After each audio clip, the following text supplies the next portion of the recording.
nutritious. It's a taste delight. It's so munchy, Crisp and crunchy. you'll enjoy each bite. Eat butter-drenched buttercup popcorn at its best. Served in a king-size cup. It beats all the rest.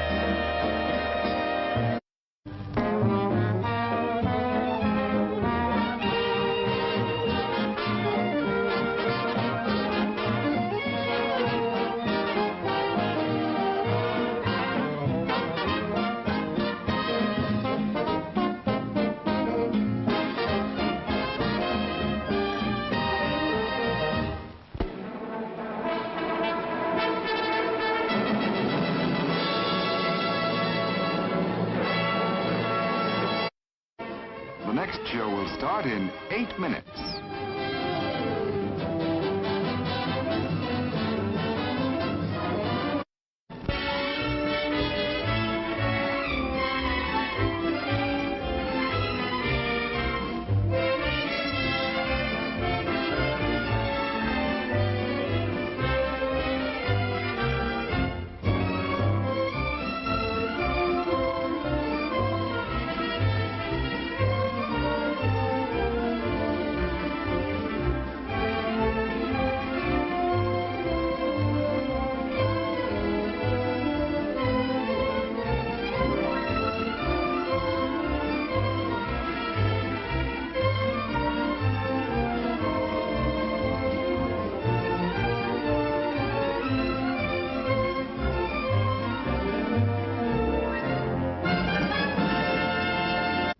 For refreshment. For your enjoyment, there's hot, fresh popcorn, tempting, delicious hot dogs, and so many kinds of ice cream. And of course, sparkling, delicious, ice-cold Coca-Cola for everybody at the refreshment counter now. Remember, your favorite snack will taste especially good with world-famous ice-cold Coca-Cola. The next show will start in 7 minutes.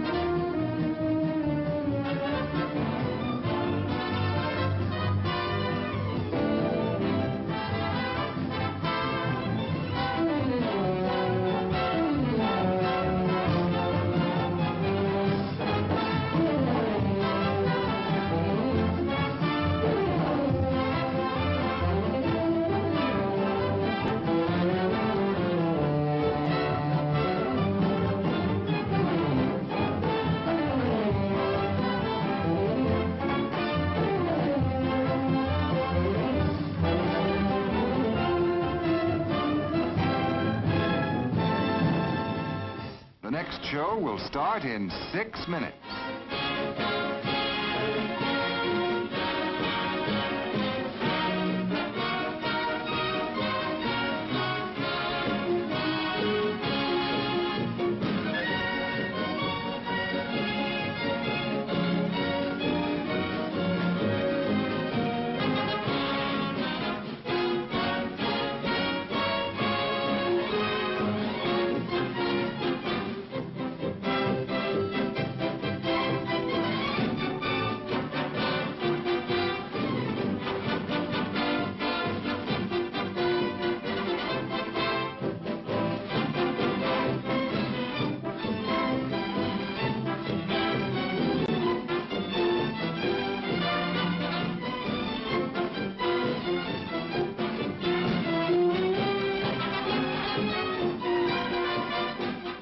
While you're relaxing and waiting for the next show to begin, visit our snack bar. The next show will start in 5 minutes.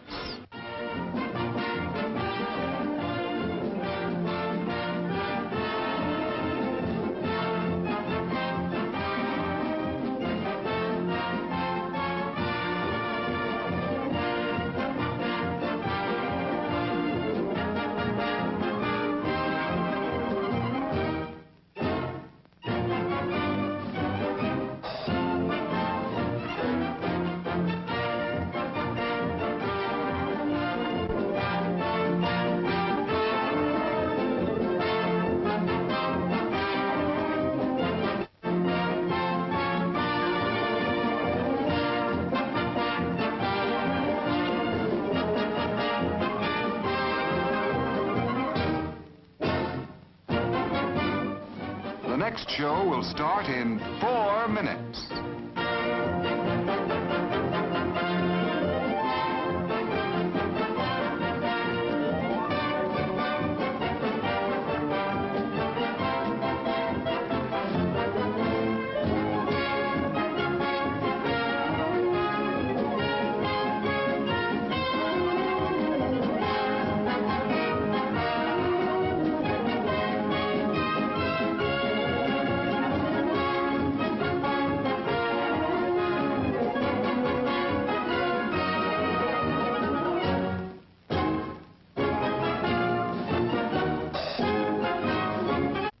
You suppose there's time? Sure, there's still time to visit our fine snack bar, where we offer a wide variety of good things to eat and drink to top off your evening. Want a suggestion? How about enjoying a treat we're famous for? A refreshing cup of smooth, chocolatey good Jubilee hot chocolate. Such a comforting, special kind of drink, and a favorite with folks of all ages. Hot chocolate goes down real easy this time of night, makes you feel warm and altogether wonderful. Bet you've never tasted hot chocolate quite as good as we make it. Enjoy a cup tonight. Hot dogs with your favorite trimming for men and boys, girls and women. Dress them up to suit your taste. They're good. So good. The next show will start in 3 minutes.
The next show will start in 2 minutes.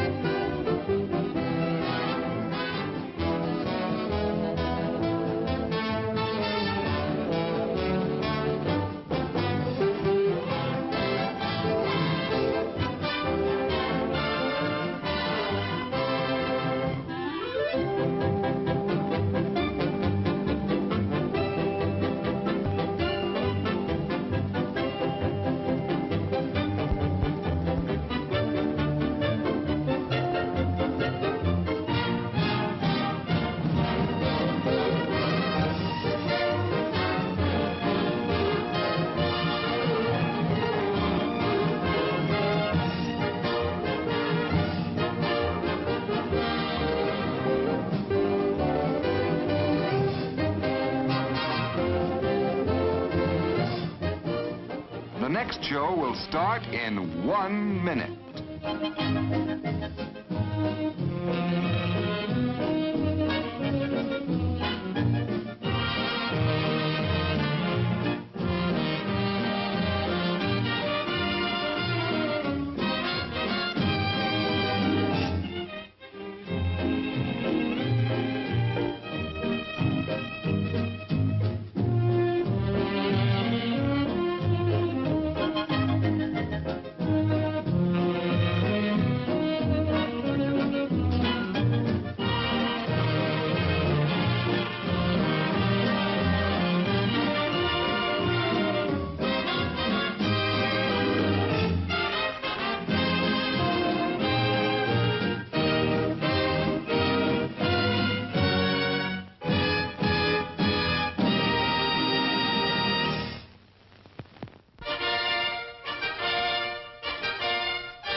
Jim Rex? What's Jim Rex? Would you believe a movie audience guide presented as a public service by this theater's management to help you select your motion picture entertainment? Well, that's what it is. And we urge you to learn these rating symbols and use them as a guide for you and your family. G means suggested for general audiences, all ages. M, suggested for mature audiences, parental discretion advised. R, restricted, persons under 16 not admitted unless accompanied by parent or adult guardian. X, persons under 18 will not be admitted. This seal in advertising indicates that the film was approved under the Motion Picture Code of Self-Regulation.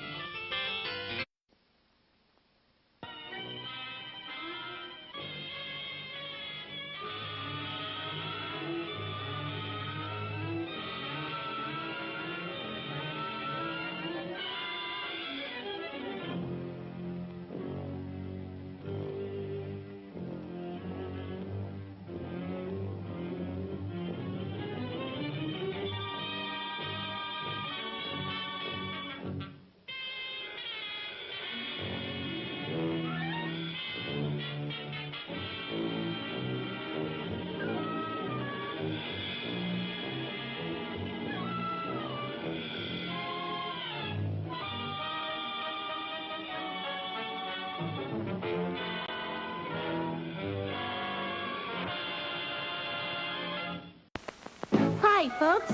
I'm Rico. Oh, Nacho. He's Peppy. See? You can find us at the concession stand in the lobby. Along with all sorts of other tasty goodies. See? Rico's Nachos, a refreshingly new and different snack discovery. Chock full of high-quality ingredients, crisp, fresh tortilla chips, covered with creamy aged cheddar cheese, topped off with zesty jalapeno pepper rings. Rico's Nachos, out of sight. Remember, folks, we're the new star at the snack bar, Rico's Nachos, a new taste treat you can't beat. See? Rico's Nachos, on sale at the snack bar now.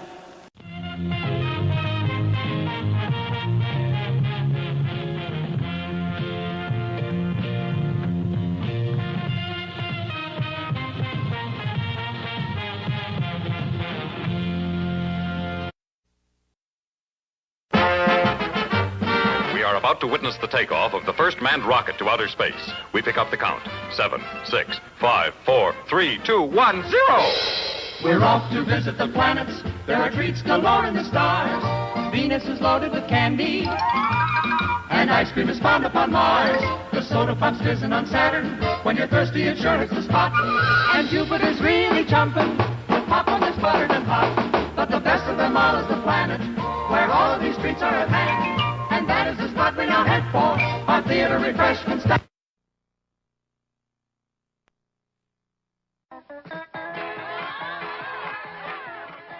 Good evening. It's intermission time. And during the next 10 minutes, we invite you to visit our refreshment stand located in the center of the drive-in. Our service is friendly and quick. You'll find hot dogs, hamburgers, pizza, your favorite candies, hot and cold beverages, and other delicious snacks. So add to your fun of watching the movie. Visit our refreshment stand right now during our 10-minute intermission. We're glad to have you with us tonight, and we hope you'll come to see us often. It's great to get out to the movies.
Today we're interviewing a stomach. Hello there.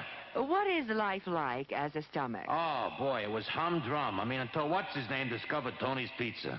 Tony's Pizza? Yeah, I was suffering from the pizza cravings until Tony's came along. Crispy crust and zesty sauces. Wow. And so now... What's that? Another pizza craving. Just thinking about Tony sets it off. Oh, where are you going? He's going to get a Tony's Pizza, and I follow him anywhere. Does your stomach send you pizza craving signals? Oh, wow. Tony's, the Pizza Cravers Pizza. Available at the concession stand.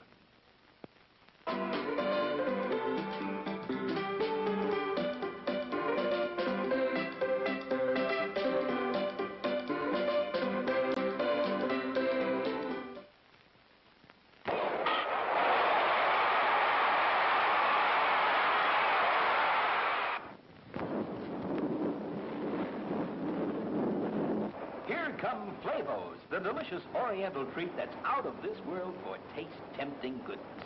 Light and delicious, full of tender, juicy, fresh shrimp meat. It's America's favorite shrimp rolls. Try Flavos. You'll say they're shrimply delicious. Hungry? We have it. Kettle from the popper. There are other treats for you, too, such as fresh candies and ice cream. Visit the Refreshment Center now. Enjoy a delicious snack and ice-cold Coca-Cola.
Sneaking out to the drive-in? Why not take the kiddies along and save the expense of a sitter? Everyone enjoys the drive-in.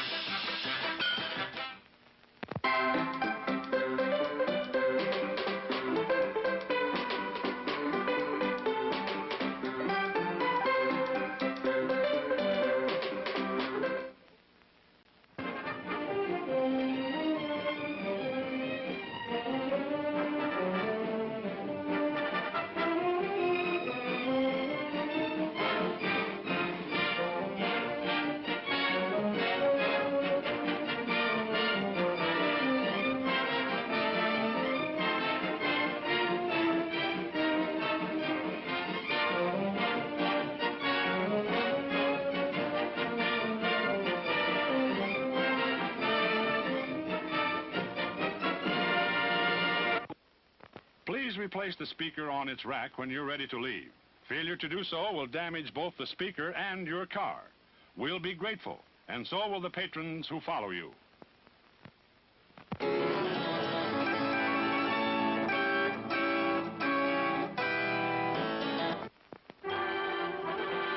It's intermission.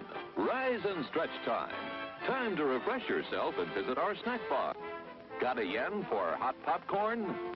Your favorite soft drinks are sparkling cold. The juicy Frank sizzling hot.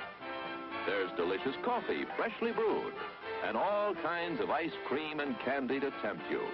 Showtime will be announced loud and clear to get you back to your car in time.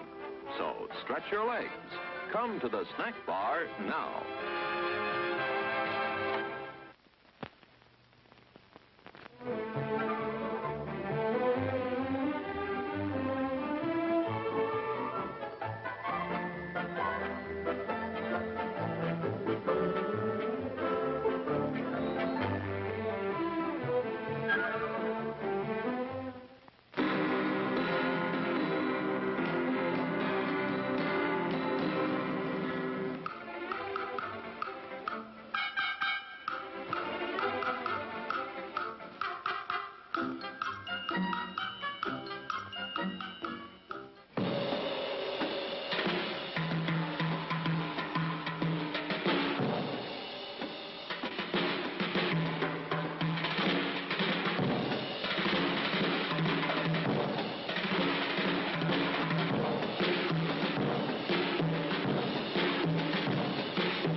We're now just 1 minute away from the beginning of our next feature.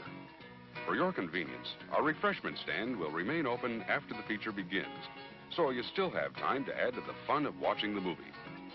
Before we begin our next feature, we'd like to remind you to replace your speaker before leaving the theater. If it is accidentally damaged, please notify someone at the refreshment stand. Again, thank you for coming out to the drive-in tonight. As you leave, please drive carefully and come back soon.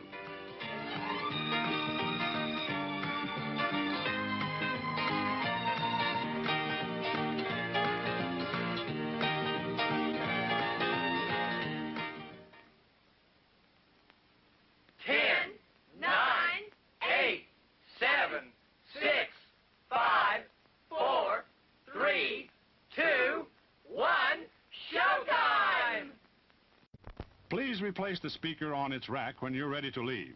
Failure to do so will damage both the speaker and your car. We'll be grateful, and so will the patrons who follow you.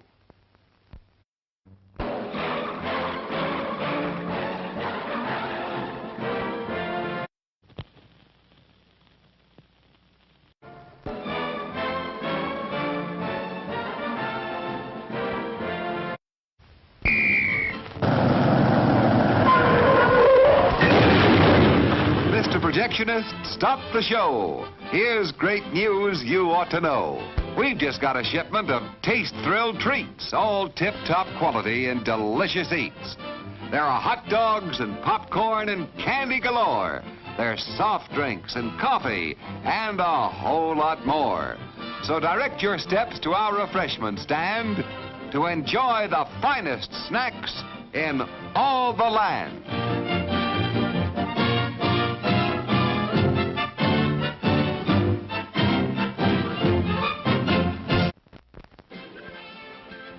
You have 10 minutes till showtime.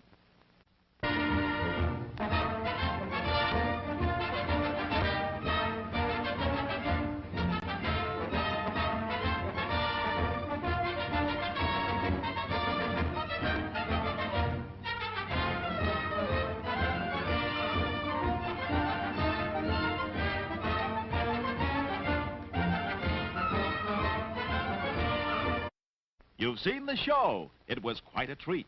But now you'd like something to eat, so right this way to the concession stand serving Castleberry's, the best in the land. Yes, sir. Castleberry's is real southern barbecue. Choice cuts of meat slowly cooked over open pits of smoldering oak coals for honest-to-goodness barbecue flavor. You'll also find hot coffee, cold soft drinks, and delicious ice cream in our snack bar to go with your Castleberry sandwich. Just look at that generous helping of rich, juicy barbecue. Yum, yum. For a real taste thrill, Castleberry's barbecue will fill the... The next show will start in 9 minutes. Golden, pure creamery butter, rich, flavorful, satisfying. That's what it takes for the finest buttered popcorn, and that's what we use. See for yourself why there's no Showtime treat to equal the crisp, delicious flavor of hot popcorn that's bathed in real melted butter. It's at the concession stand now.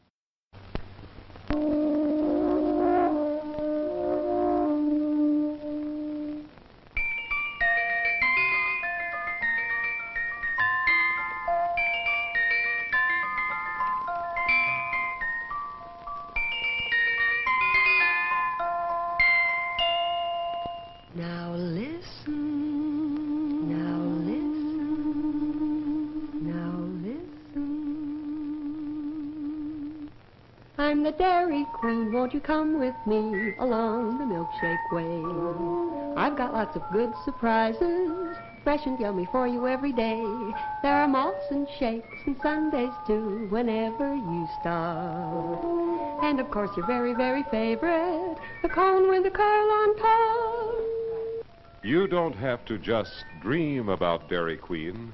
Your favorite Dairy Queen treat is a refreshing reality at your nearest Dairy Queen store.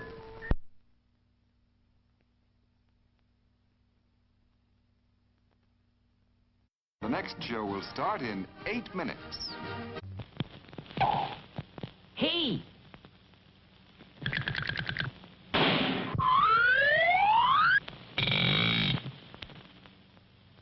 They're ready, folks. For refreshment that is great. If it's early or it's late, it's Orange Crush. Orange Crush, the drink that's extra good. Fresh fruit flavor. That's for me. It tastes better. Naturally. Orange Crush, get some right away. Visit our refreshment stand right away for delicious Orange Crush and all kinds of good things to eat.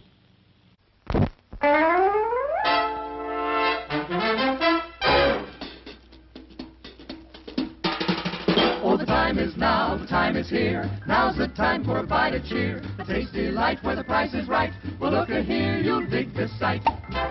The moment's handy for a piece of candy. Just name your brand, they're all so grand. Hey, what do you think of a nice cool drink?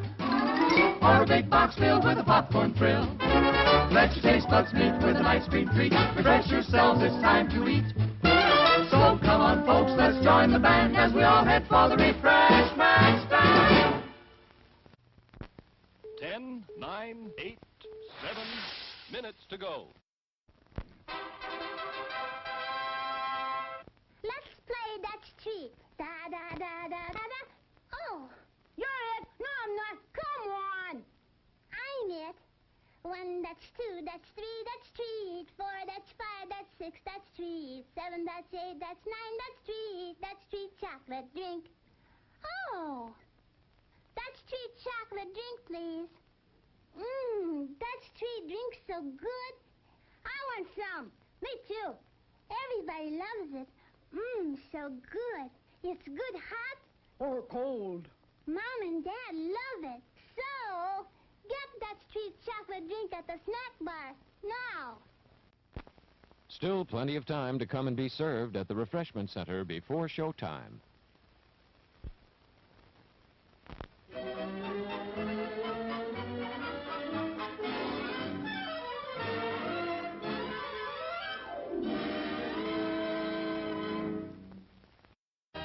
The next show will start in 6 minutes.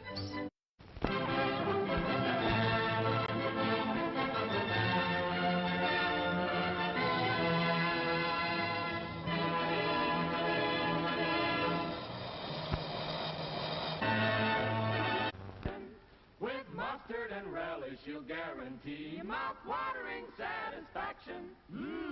And now he slips his costume on a beautiful golden bun. There's his cue to go out on stage. He's the natural.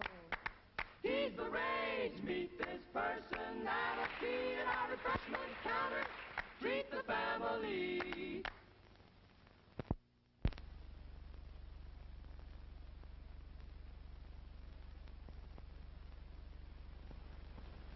Something different for a change? Then try the perfect refreshment. Chili Dilly, a delicious pickle treat that's spiced just right for every bite. Economical, too. There's no waste. You eat every bit of the juicy goodness of Chili Dilly. How about trying one right now? Chili Dilly, on sale at our concession stand. You'll love 'em. You have 5 minutes till showtime. Time for refreshment. Refreshment. For your enjoyment, there's hot, fresh popcorn, tempting, delicious hot dogs, and so many kinds of ice cream. And, of course, sparkling, delicious, ice-cold Coca-Cola for everybody at the refreshment counter now. Remember, your favorite snack will taste especially good with world-famous ice-cold Coca-Cola. It's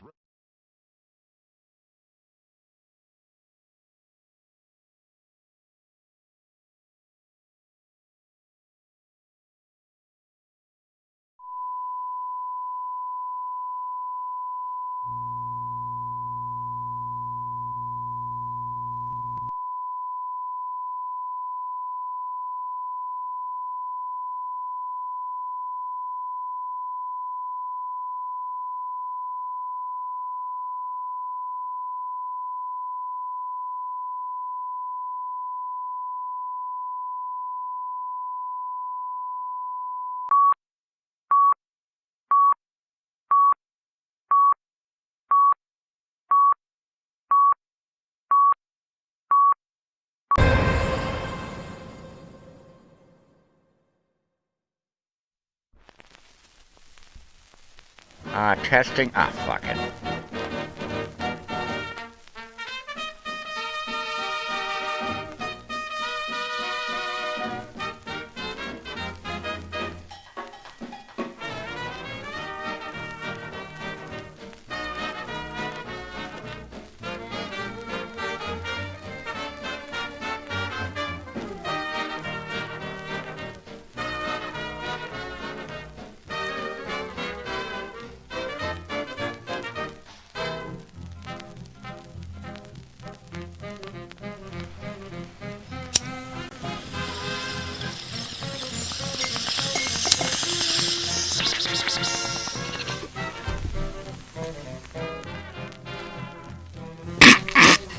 Yeah, right, that's it, sure.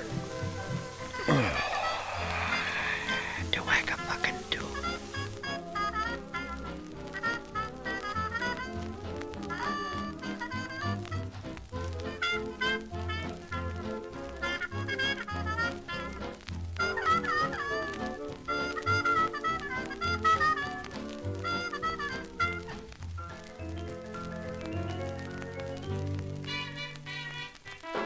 Alright, that's my cue. I'm here, I'm live. I am here, I'm live.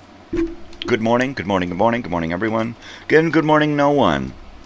Thank you for joining me, and thank you for not joining me. I'm happy to see you, and I'm happy to not see you. And if I don't see you the rest of the day, good afternoon, good evening, and good night. No! I hate quoting movies. Stop quoting movies! It is still Viewer's Choice Month, so any of you out there who wish to pick out an album of the day, a movie of the week, a movie of the day, something like that, just hit me up in messages and I'll try to accommodate you. Also, we have a special in-studio guest. Live in studio is Joey. He is off camera and unmiked, but he is here. He is here. You might see his silhouette bop through every once in a while. You might hear his voice, but you may not see him. I won't allow it. I won't allow you to see him. He's my special friend, and you can't see him. You won't know what he looks like ever. Ever. I may draw you a picture of him so you can see what he looks like, but that's it. That's it. That's all. That's all I'm going to do for you. You have to use your imagination. Who is this guy? What is he all about? Show me the mystery. Shut up! Can't see him. I won't allow it. He's as shy as I am before I turned on my cameras and found out that I love this shit. Right? Because before that I was like, oh, don't put the camera on me, please. Please don't. Please, just don't. Just don't. Please, Mr. DeMille, no close-up. And now, bring it on, bitches. I'll do 20 cameras. I'll do 100 cameras. I don't give a fuck. I don't give a shit. Regardless. Not irregardless, because that's not a thing. But regardless, I'm here. I am here. Speaking of the 80s, I watched a documentary on Charlie Sheen, the Netflix one recently, and it's pretty good. It's pretty good. I like the fact that he just opened up and just, you know, it was definitely a tell-all documentary. He told everything. He went deep.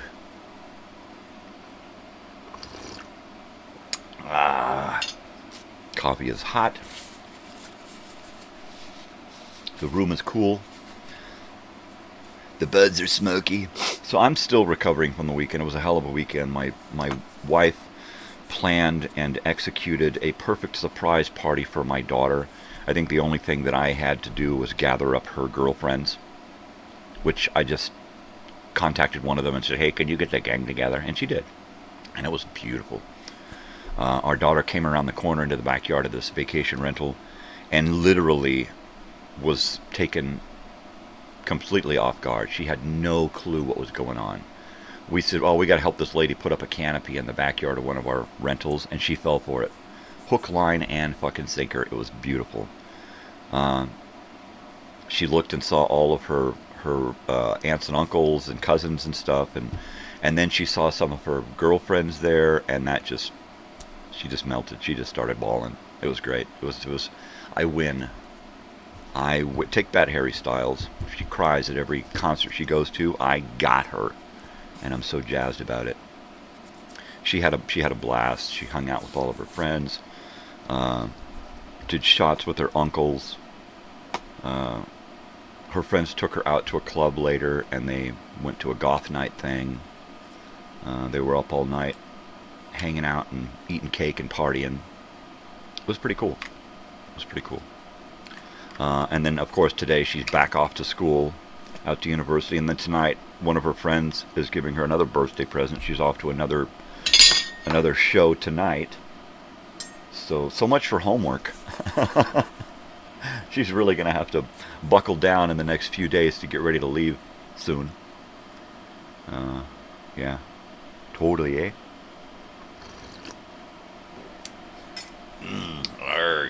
So it's viewer's choice, so it's up to you guys, whatever you want to do. At some point, if somebody doesn't come up with something, I'll just ask Joey, of course, because he's here. But he'll be difficult and give me shit, and then he'll, of course, give me something that I don't have, you know.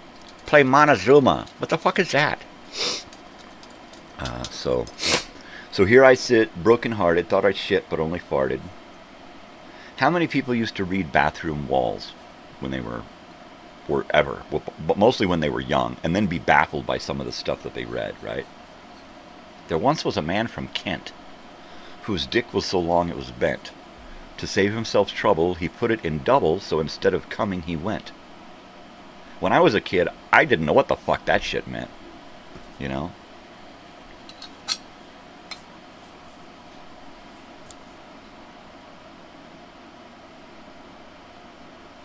That's just mind-blowing when you're a kid, right? How do I even imagine doing that with my penis? You coming in? I'll kill the camera so you can walk through. Okay, go ahead. It's on my desk here, see? There you go, babies. Alright, Joey's in the studio. Oh, look, you see just his head in the corner there. Look at that. He's like, oh, fuck it. Damn it. God damn it. Son of a bitch. Wrong camera. There you go. Now he's gone. I got him. Shh. You didn't see anything. Yeah, I did. I just saw his fucking head. It's right there. Shut up. Alright. So this is weird because I'm here in the morning on my show with a studio guest and I'm still talking to myself. It's insane. So what do you think of the desert, Joey? It's nice. It's nice. Is it boring? Yeah. There. We can do that, and then we have a little bit of fan, but we can actually hear each other then. Hilda said she couldn't get you off them rocks yesterday at the park. Yeah. Yeah. Yeah, I want to keep climbing. Isn't it bitching out there? Yeah. I'm old and broken, and every time I go out there, there I am crawling up. Honey, help me down. Seriously. I don't know. That's why I didn't go, because I knew if I went, I would stretch myself out that much more, and I was like, nah, I'm already done. I can't do that. I can't do it, man. I can't do it. Did you guys went to Skull Rock? Did you go when you went in, and then you made that left, and then went out to that big? Did you go out to that big giant? It's a big giant massive rock formation coming out of the ground with all kinds of mountain climbers, rock climbers on it. No. You just went straight through the park. You didn't take any of the off-roads. No, we walked like a trail. Yeah. Because you take a couple of these little off-roads halfway through the park, or a third of the way through the park. You take a left, and that's the one that goes out to Keys Ranch. And a couple of other, but there's actually a ranch up there. They used to fucking raise cattle out here. They would, when they were bringing them through, this was one of the watering spots out here, because there's actually, well, there was a lot of groundwater before, but not anymore. Did you go out the other end and then come around? Or did you just turn around and come back through the park? No, all the way out? Yeah. Did you pass the observatory? I think so. I wasn't really paying attention. You were driving though, right? No, I wasn't. You weren't driving? No. You didn't get to drive? No, I didn't want to. Who drove? Your wife. Really? Oh, she said she was going to let you drive, and I thought, well, that's cool. I just didn't want to. Oh, you didn't want to? No. Oh, well, good for you then. You are on vacation. So.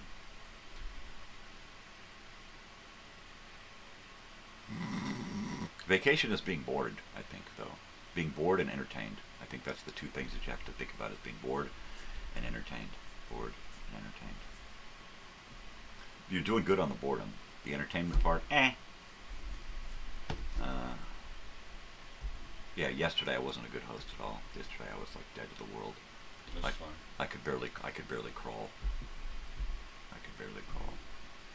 And then of course yesterday I didn't eat much either, which didn't help at all. Doesn't that suck? Doesn't that suck when you don't eat enough? You're like, no, I do that all the time, man. Yeah. Well, this is what happens when you don't eat enough. Or you don't eat the right stuff, so just take a good look at this. I won't make it to your age. Yeah. You know what? That's what I said. I said I was capping out at 35, dude. And then I'm looking back at 35 like almost 30 years ago now. Well, 25 years. That's great. That's crazy. But to come that far past what you think you were going to do.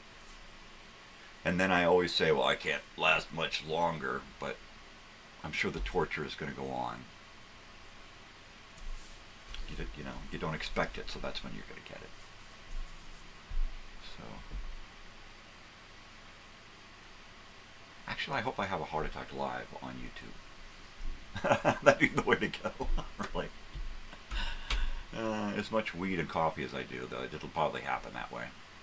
Cheers. Guten Morgen, yeah.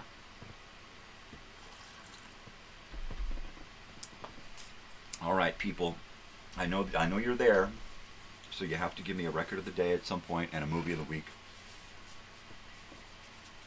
and we'll put it in the log, and then we'll move on. You know what's really cool is this week's TV guide has got a really cool cover. It's Battlestar Galactica, and it's just a great rendering of the three main characters and the ship. And that's really cool. If you think about the show Ancient Aliens and the original documentary Chariots of the Gods with Eric Von Daniken, that show Battlestar Galactica was pretty much an expression of that whole Chariots of the Gods book and subsequent documentary. But if it wasn't for that one book right there, I don't think we would have seen a lot of different theories about humanity's origins and alien contact, especially with, I don't think we ever would have seen that ancient aliens crap and that that Giorgio Tsoukalos guy with the hair. His hair is always freaked out. If I had hair, it would be like that. I would have hair that was just like looking scared, like a scared cat on the top of my head. Totally. Oh man.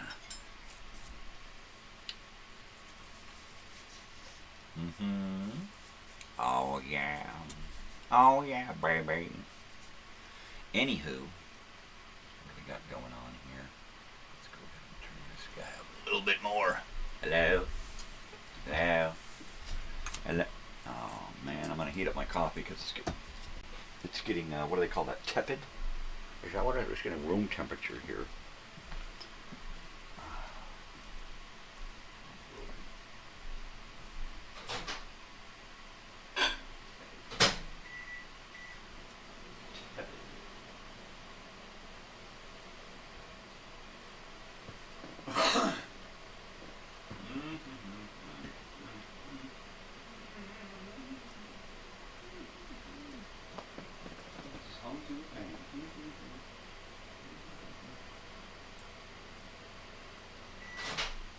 How do you spell Rose? R-O-L-A-I-D-S. Rolaids. That spells relief. Rolaids.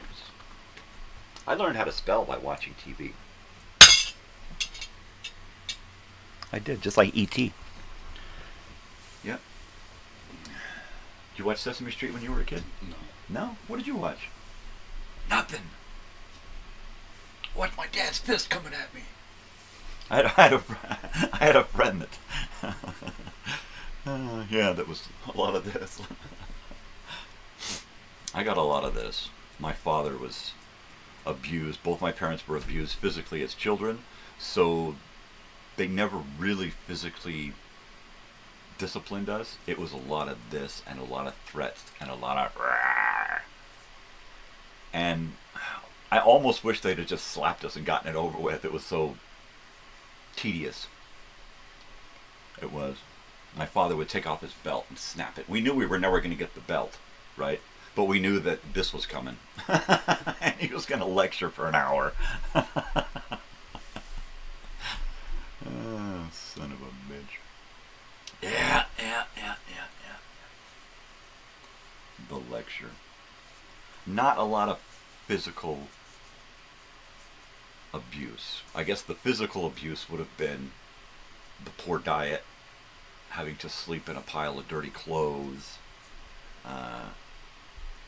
being cold and hungry. I think that is probably enough physical abuse. But oh, the mental and emotional abuse, that was horrible. I never lecture my daughter. As soon as I feel myself lecturing, I turn it off.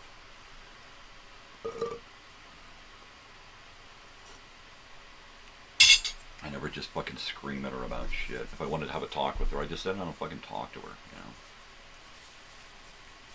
How would I want somebody to handle it with me? Calmly and collectively sit down and have a little discussion and call it quits. That's it. Not a big, long, drawn-out thing. Let's not get emotional. Let's not get all crazy. Let's just deal with it and move on. It took me forever to learn that lesson, but hey.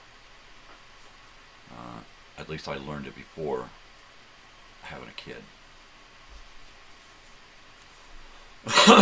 Anywho. What is it? It is the 15th? Oh, we're halfway through September. We are 2/3 of the way through the year. Sheesh.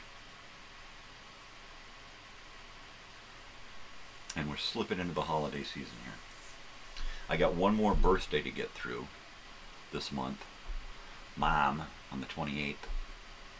And then well, no, actually, my daughter, her birthday still hasn't happened yet. We had her party, but she's leaving town and having her birthday, and then when she gets back, her mom's birthday, and then, oh, that's right, Sam shares my daughter's birthday, so we'll have to celebrate his birthday here alone without Natalie. We'll put a hat on him and send her a picture. There you go. No, really. We wound up with too much cake at the end of the party. A lot of cake and a lot of food. Time to feed the neighbors. That's cool, because we all feed each other. The neighbor up the road here that brings us steaks all the time. Big chunks of, what do you call it? Ribeye? No, not ribeye. The other one. The bloody one. What the hell is that? Oh, no, that's like wrong one again. Big chunk of meat. Anyway. Yeah, we got a lot of birria. Tu sabes birria? Carne de chivo.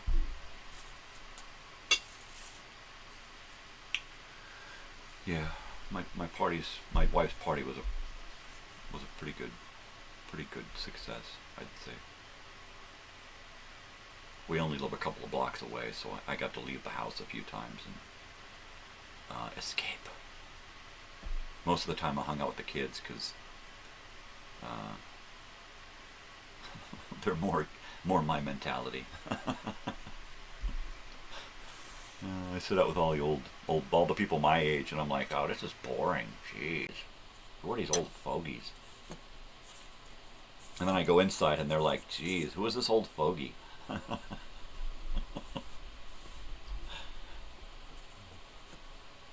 I don't exactly see myself as young, but I don't see myself as old either. I only feel it.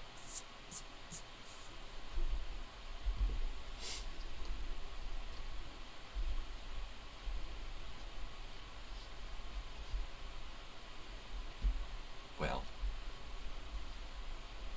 that moment of silence brought to you by Rico's Nachos, a tasty treat at your snack bar now.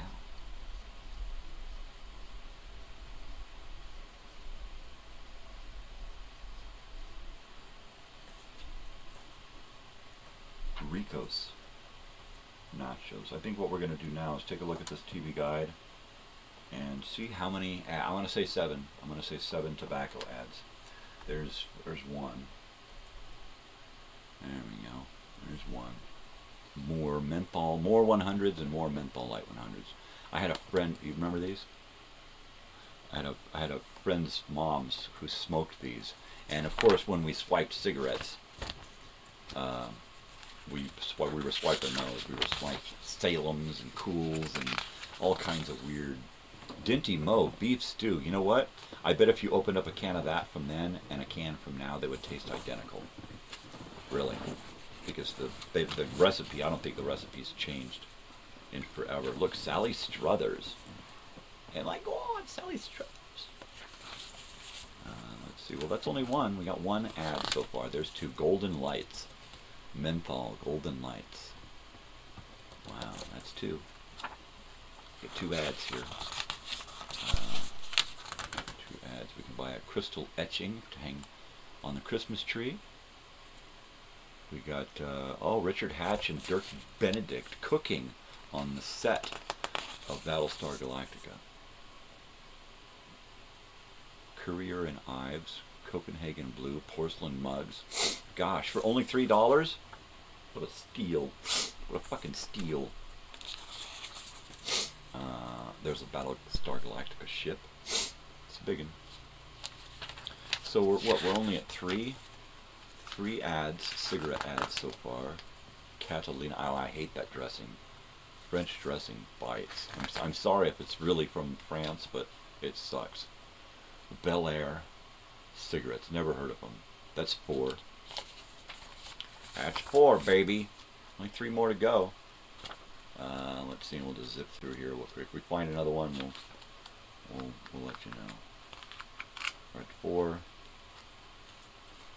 4, 4, 4, 4, 4, Lassie. A diesel horn. Put that on your car. All kinds of ads. Radio reruns on cassette. I've got a shitload of these are old-time radio shows on these cassettes. Got a shitload of those. My father used to collect those. So I think his wife got most of them, but I have a few left over from our time together. Join the army and go to Europe, because that's where they're going to send you. Pall Mall Light 100s. That would make number 5. Ooh, Atari. I want one of those Atari video games. Yeah. Oh, FYI, I think if Joey and I can put it together, maybe this evening or this week sometime, we're going to set it up so that we can watch Joey play, don't tell me what it is. It is Fire Emblem, some old school video games, and some old school video games that he's got on his computer. So hopefully that'll be coming up soon, because he's going to be here for another week. I think we might have time, huh? Ooh, the Oriental Express. Gosh, that's great. Winston's, there's 6. Is that 6 or is that 5? I think that's 6. And then, last but not least, Marlboro Country. 7. That's it. 7 tobacco ads. It's always 7. I don't know what it is. There's always an alcohol ad. That one had Bacardi rum in it. But there's always at least 7. Almost always the number 7. I don't know what is it. For every day of the week, they gotta sell cigarettes. So there's always 7 tobacco ads. Every once in a while, there's a Skoal ad in there. Skoal. Because, they got to sell that stuff, too. They got to hawk all their tobacco products. There you go. All right. I'm back on the main camera. Let's do accents today. Accents. Do you remember that, I don't know if they still sell it, but there was this seasoning, a food seasoning that was called Accent. I don't know if they still sell it, but it was like just a mix of a bunch of different things that was supposed to complement any dish, but it didn't necessarily make every dish taste the same. It just, it had a lot of salt in it, because a lot of people undersalt. I'm an undersalter. Unless I'm cooking like something on the skillet or on the grill, I'm usually an undersalter. Soups and side dishes, I usually put a lot less salt in it. I assume that people are going to want salt their way. But when you're cooking like meats and vegetables with a lot of heat, then you want that. You definitely want it. I need coffee, and I need it now. Coffee, stat. What the hell does stat mean? Do you know what stat means? No? Crash cart, stat! I don't know what... Somebody tell me what stat means. Stat.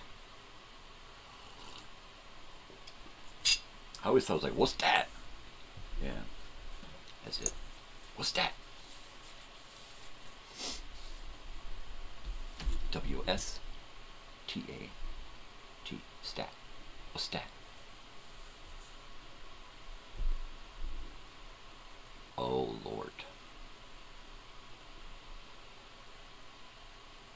I'm trying to shake off the weekend, but it's really difficult. I got a lot of cobwebs hanging in my brain right now. Oh. And sometimes my limbs feel like they're on a bungee. And when I move too much, they just want to snap back. And then it hurts. And then I go, ow. Hey, William, WW. Right now. You said right now. Urgently. Stat. That's what it means. But why is it stat? Why is it spelled S-T-A-T, stat? I know what it means, but what does the word stand for, right? Stat. Is it an abbreviation? Is it statutory, stationary? I don't know. There's got to be a core word that it comes from, I would think. But then again, I don't know. That's what stat means, yes, but what does stat, S-T-A-T, stand for? What does that particular string of letters mean, right? That's my query, my quandary, my question. Ooh, triple Q. How often is that, right? 3 Q letter words that mean the same.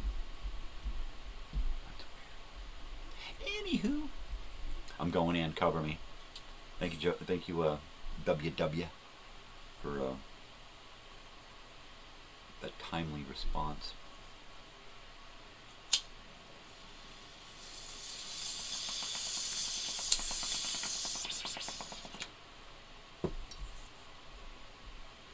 I always heard it like on Emergency or some show like that, you know, Stat.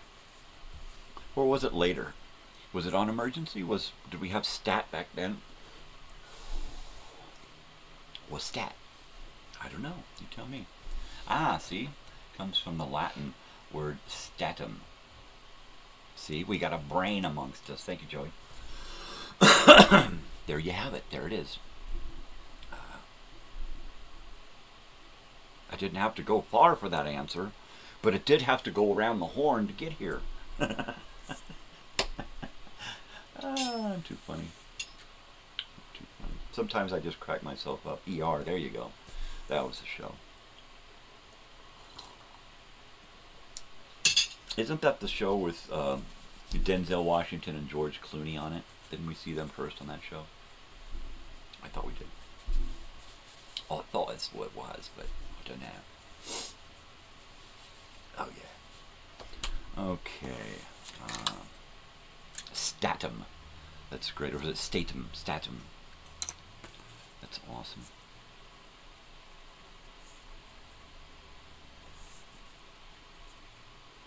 Making some notes here on the dailies. The dailies here. Gotta keep track of what's going on, because if I don't, then I'll just repeat myself. I gotta keep track of what's going on here, because if I don't, I'll just repeat myself.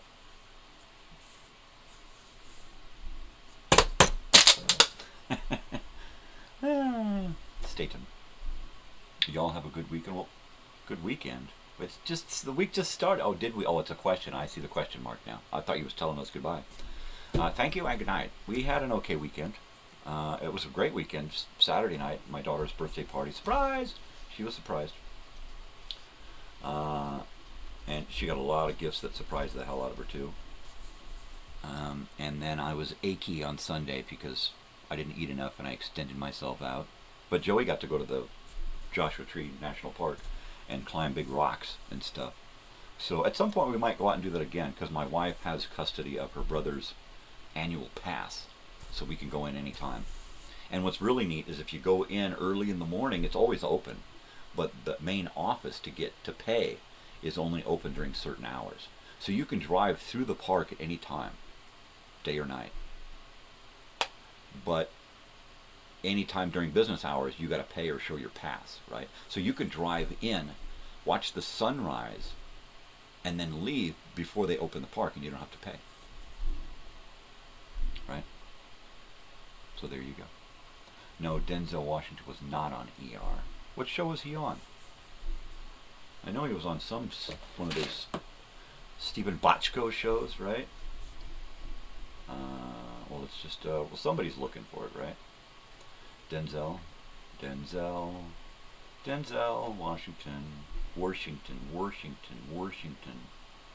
Washington. Yeah, I know he was on one of those shows.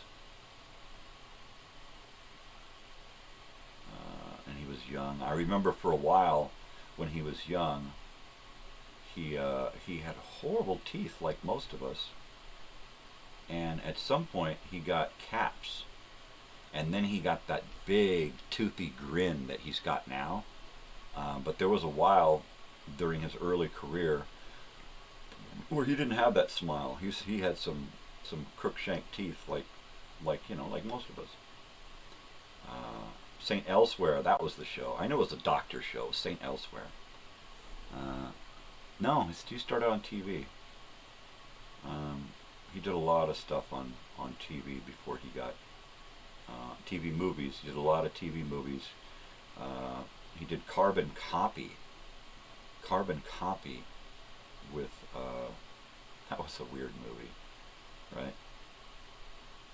And that was with George Siegel and Susan St. James, Jack Warden, Dick Martin, and he played. He had Denzel Washington plays the illegitimate black child of George Siegel. So I'm gonna have to watch that, but I believe that is pre-toothy Denzel Washington, before he got that visit to the dentist that most Hollywood celebs get. And then sometimes you only see sometimes they only wear those teeth when they're doing the movies, and you see them in interviews and other areas and other places of celebritydom, and they're not wearing those fake teeth, you know, because they're not on, they're off, they're not doing that thing. Some people, they cannot go anywhere without that image, the hair and the teeth and the eyes or whatever, you know. He should have won an Oscar for Malcolm X. You know, that's why I don't do the Oscars, because they never really recognize greatness in cinema. They recognize greatness in lobbying for getting a movie an Oscar, because that's what it is. It's literally about payola and kissing ass and getting votes. And if you don't put up a sign on Sunset Strip that says, "Vote for my movie," they're not really going to consider it. I mean, it really, really has to be something. It's like, okay, this year we got to pick somebody from this race and give them a little nod, you know, or they're going to run screaming out of Hollywood, boo-hoo. So that's, you know, that's what they do. They kiss a lot of ass to get their movies out there, and then Hollywood tries to make up for their overt racism and their slight on women, because women have done so much in movies and everywhere, and they're always, you know, given the back seat, you know. So I just don't do the Oscars. I used to be interested in it, and I just don't care anymore. It just doesn't even. It's like any awards shows. I don't care. I'm not into. It's all a bunch of sycophants and zealots and kiss asses, and I don't need that. A lot of Hollywood doesn't need that, you know. There's a lot of people in Hollywood that they thrive on that. They gotta have it. And then you see every once in a while, you see somebody get an award, and you're like, God, I've never seen them at the Oscars, and they don't show up to get their award. Gee, I wonder what that's all about. And then you go to their house, and there's like an Oscar holding a door open somewhere, you know, or one of the Oscars is in their kid's room, you know. They just, it's not a big thing to a lot of them, because they realize what's behind the award, and it's usually not the recognition of their peers. It's usually, you know, somebody lobbied for it for some reason. Yeah, exactly. Sometimes it is completely obvious, you know. There's no way they should have won that, but somebody went and kissed a lot of ass to get that movie an Oscar. You know, especially when it's up against something everybody knows is going to win, and then some stupid fucking thing wins, you know. So, it's like voting. It's like you know that we have a good president out there somewhere, right? But we're never going to see him, because they're never going to get a chance. They don't have the money, they don't have the clout, they don't have the connections, they don't have the power, whatever it is. They're just not. We're never going to get that, you know. The good die young, apparently. Yeah. And the shit keeps rolling downhill. Yeah, I remember that. And she wasn't even a real Native American, I believe. I was reading some backstory on it, And I don't think that she was an actual. I'll have to check again, but I think I was reading the Lakota woman biography of Mary Crow Dog, and I believe she mentioned something in it that she was Filipino or half native or half something or Eskimo and this and that. But I believe that it was like, because it was Hollywood, it was Brando, it was an act. Oh, an Islander. I think she was like an Islander, Pacific Islander / something else. But yeah, I remember I've seen that whole thing a number of times, and I believe the Native American community kind of took slight offense to it, actually. Exactly, that's Hollywood. So there's that. It was a good idea, but it was executed poorly. He should have sent a delegation. And he should have gotten together with somebody like, I was going to say Rip Taylor. Oh my God! No, he should have gotten together with like Rip Torn, because at the time, Rip Torn, throughout his whole life and career, he was an advocate for Native American peoples. And he was the one who got Mary Crow Dog's husband out of, Leonard Crow Dog, got him out of prison finally. After the Wounded Knee thing. Because after Wounded Knee, they let a bunch of people go, and then they filed charges and went and picked people up and put them in federal prison. But yeah, it was Rip Torn who went and didn't take any credit for it, you know, and they never talked about it, but he was really into that. Went and picked him up, took him, got him a room, got him cleaned up, got him, you know, went and paid a bunch of him and his wife were just really into helping out. And Mary Crow Dog, she stayed with a lot of people during the time that he was in prison. People who were trying to get him out, you know. So that was but Rip Torn, you know. I think he should have sent Rip Torn, right? Or at least asked Rip Torn, hey, find me a delegation to go get my Oscar, and let me, you know, and let's have them say something meaningful, you know. How better would it have been had there been a group of Native Americans coming down, chanting, doing a song or something, and getting up on stage and then giving a speech and then chanting them their way off of stage? That would have been more impactful than a Pacific Islander girl getting up there and kind of doing it. And she was, of course, very, very good looking and wore all the right garb. But it was Hollywood. It was totally Hollywooded out, and it was kind of, I'm sure it was really creepy for the Native Americans. What the hell tribe is she from? Right? Hula Hala Hunka? No. But it seems to be that in this country, that's the way it is. You know, the people who were here originally or brought here against their will, they seem to still be getting the shitty end of the stick. You know. Or the people who built this country, you know. All of the people down here. There's a few people up here, but all the people down here who built this country were still getting the shitty end of the deal, and it sucks. And it seems to be getting more and more out of balance, out of whack. Everything is just really askew in this country. They keep saying that we have more millionaires in this country than ever before. But if you think about it, with the economy and inflation and stuff, you gotta be a millionaire to own a fucking home. Your home alone puts your equity at $500,000 to $750,000 right there.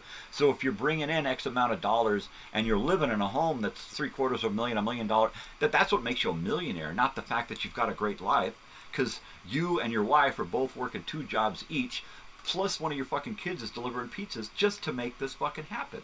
That's not the American dream. That's the American scheme. Uncle Scam. Give me your money. Yeah, everything's topsy-turvy. Everything's still cattywampus, out of whack. Crooked. It's just fucking crooked, because crooked implies criminals, and that's the whole thing there. It's crooked. Broken. Cattywampus. Crookshanked. Just all fucked up.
Alright, today's show brought to you by Goobler Orchids.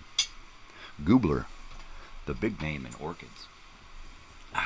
Now we have a nursery out here near my hometown. Well, not hometown, but this is where I live, so I guess it's my hometown. I live here. I'm home. Nearby we have a Goobler Orchids nursery.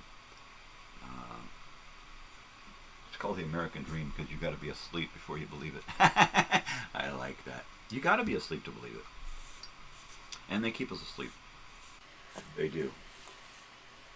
And if you watch that movie, They Live, John Carpenter's They Live with Roddy Piper, all you have to do is replace the aliens in that with those people who think they're running the show, right? The people in charge, right? That's all you have to do. It's not about aliens. It's about us. It's about now. It's about us being asleep to the fact that they're sticking it to us. And they keep us asleep with all this. I mean, I hate to say it, but YouTube is a part of that. It's a part of keeping us asleep. It's part of that entertainment thing, keeping us distracted. Big time distracted. It's all about distraction nowadays, right? Keep them busy and keep them distracted and keep them stupid. You know, and pretty much the phone does it all now. It keeps you busy, keeps you distracted, keeps dumbing you down, and it's probably our biggest problem in the world right now. Is the best thing that could ever happen to humanity is connecting everybody on the planet, right? You would think, but it's the biggest fucking killer of humanity. It destroys people's humanity. People are no longer people in the eyes of other people. They're just something to look at, something to laugh at, something to comment about. You know, it's gone to a level it's disgusting. And it's all because of the phone. And humans' willingness to just be guided and dumbed down. If you ask the average person, they don't want to think about getting smart. They want to think about having fun. They don't want to read books. They don't want to watch intelligent programming. They don't want to go to school. They would rather go to work and make money so that they could take that money and parlay it into a good time. That's humanity. The phone facilitates that. Where can I go have a good time? How can I make money to have a good time? Who can I get to go with me to have a good time? It's just all about having a good time. And if you can't, then you're sitting there watching other people having a good time. You know? So much has been taken away from us. And it's been replaced by this fucking thing. You know? Some days I just, like over the weekends, I try not to even think about my phone. Most days I will leave my house if I can without the fucking phone, right? How far am I going? Where am I going? Do I need it? Nah, I don't fucking need it. Fuck it. There's no payphones around anymore. But, you know, unless I think I'm going to break down or something, what the fuck is the point? You know, so I could have that leash connected to my ass? I don't think so. Not this guy.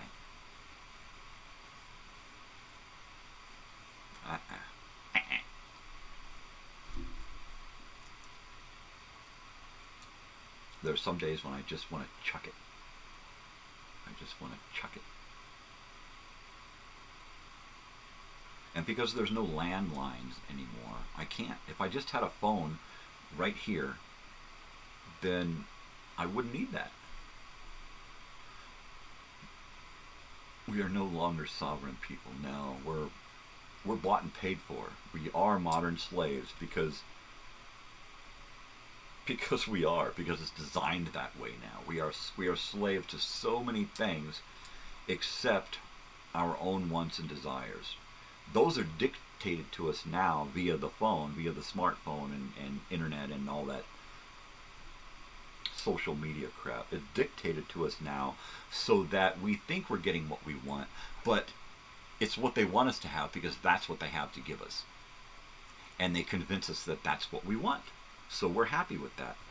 And when you take that away from people, they have no idea what they want. They have no idea what to do after that. You know, what do you do when there's no internet? What do you do when there's no cell service and you can't get online, you can't comment, you can't post, you can't watch videos? What do you do? People freak the fuck out. They do. Oh my God, I have no signal. Get a life. Seriously. And people just, everything about them, their whole lives, it's all wrapped up in that avatar, that social media, that page, right? Your life is all about that app, that platform. Well, you tell me what the album of the day is, WW. What do you got? Pick out a band, and we'll see what we got.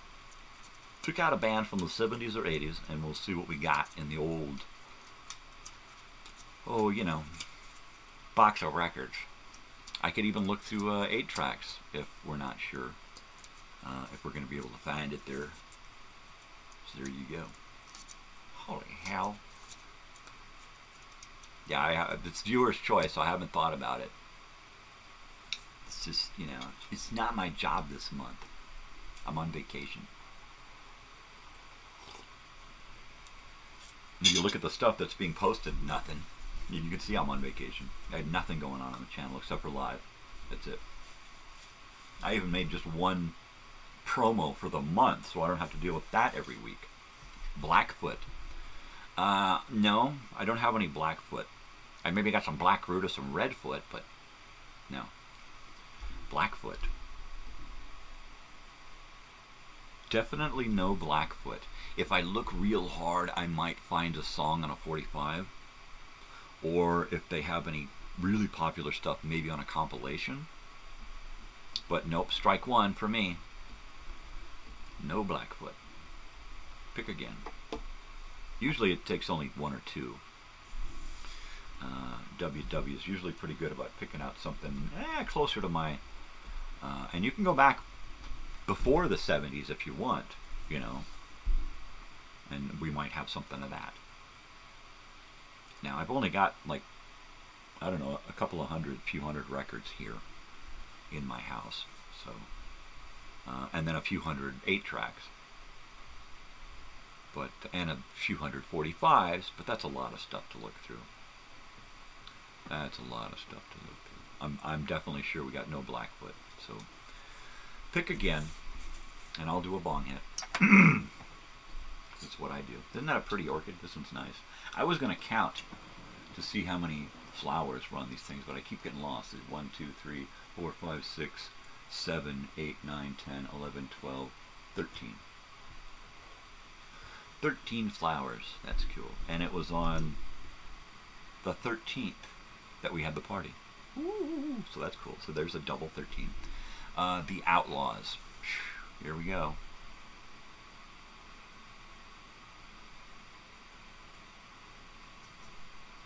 Is that a strike 2? I think it's a strike 2. I'm going to say I don't have any Outlaws in 8 tracks either. So that's a strike 2. One more. And then if it's a strike 3, you win a t-shirt.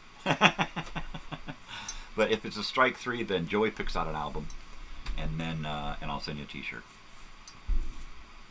But try to pick out something that Well, I don't know. I guess if you watch the show long enough, you probably have seen a lot of the records that I put on the show, or you've heard me talk enough about music that you kind of get an idea of what I like, which is just about anything.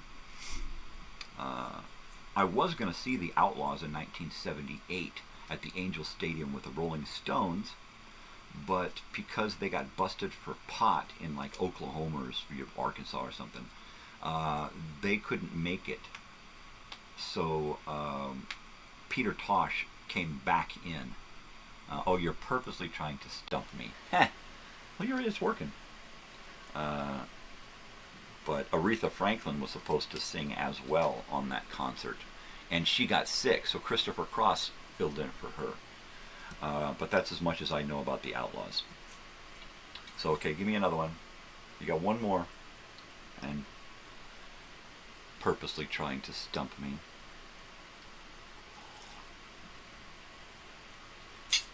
All right, and go. Yeah. Let's see here. I was looking at this business card from my father from the 1970s, and it's street media. And I was looking at the address here on Franklin Street in Hollywood, where we were living at the time. And I looked up this address and went to the house on Google Earth. Leonard Skinnard. Oh, now here we go. Easy one. Leonard Skinnard. And it's Skinnard, not Skinnard.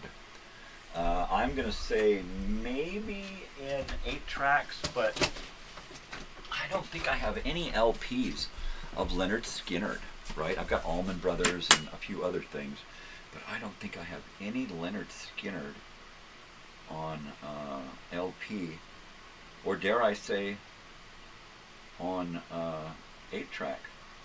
So I guess you win a t-shirt. You're not on Facebook, are you, WW? Because that's usually where I have people send me messages. It's through Facebook Messenger. Because then we don't have to post stuff here. Street Survivors. Right? No Leonard Skinnard. You know, and that's weird because while I probably listened to a lot of Leonard Skinnard over the years, I've never owned any Leonard Skinnard. And maybe it's my aversion, is that what it is, to the rebel flag? I don't know. No, I'm not one of those cancel culture people. You can keep your flag, you can keep your flags, and you can keep your statues, and you can keep your history and everything, as long as it's put into perspective so people understand we're keeping it around to learn a valuable lesson about how not to repeat the past. And if that's the one, we're not doing it to, we're not keeping these statues to celebrate these guys in any way, but it needs to be put into context. That's it. That's all I'm saying. Did I? I had a live Leonard Skinnard album the other day. What was it called? What was it called? And where was it? The other day I think I was in this box. So let me see. Johnny Winter. Was that it? Winter? Eric Clapton, Jefferson Starship, Willie Nelson, Kansas, Leonard Skinnard. That's it. It has a weird label on it. There we go. All right. There you go. Leonard Skinnard. You still get a t-shirt. Leonard Skinnard, one more for the road. And it is, in fact, live. And it is from 76. Atlanta, Georgia. July 1978. The Fabulous Fox Theater. One more from the road. There you go. All right. There you go. There you have it. There you go. There you are. Right there. Right there. And then on that note, I'm going to do a bong hit and then write this down in the logbook.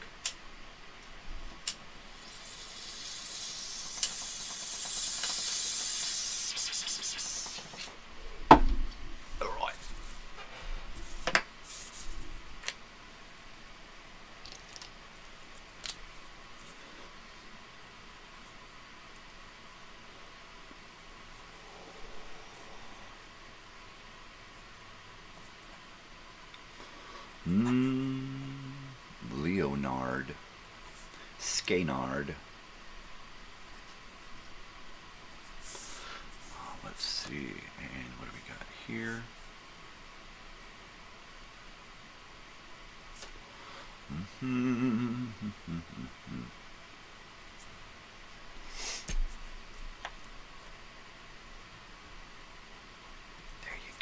Totally. All right, I made my notes. Johnny Van Zant says, how about you? Remember? Oh, yeah. How about you? Yep. Totally. Remember? You remember?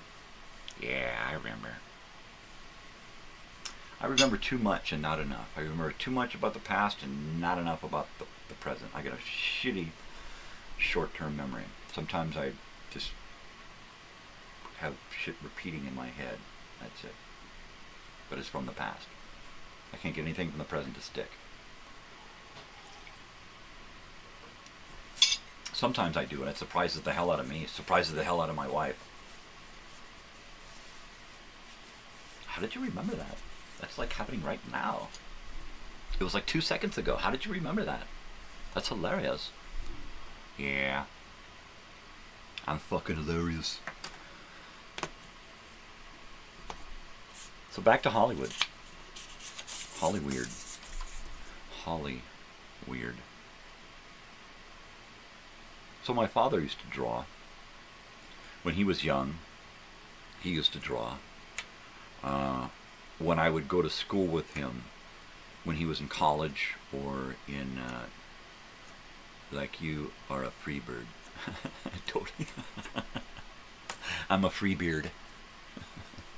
I used to go to college and the university with him and hang out and sit in with his classes. I think because I was a kook and he had to keep me out of school to keep me from getting in trouble or something. But he was always pulling me out of school for the day and taking me with him and doing stuff.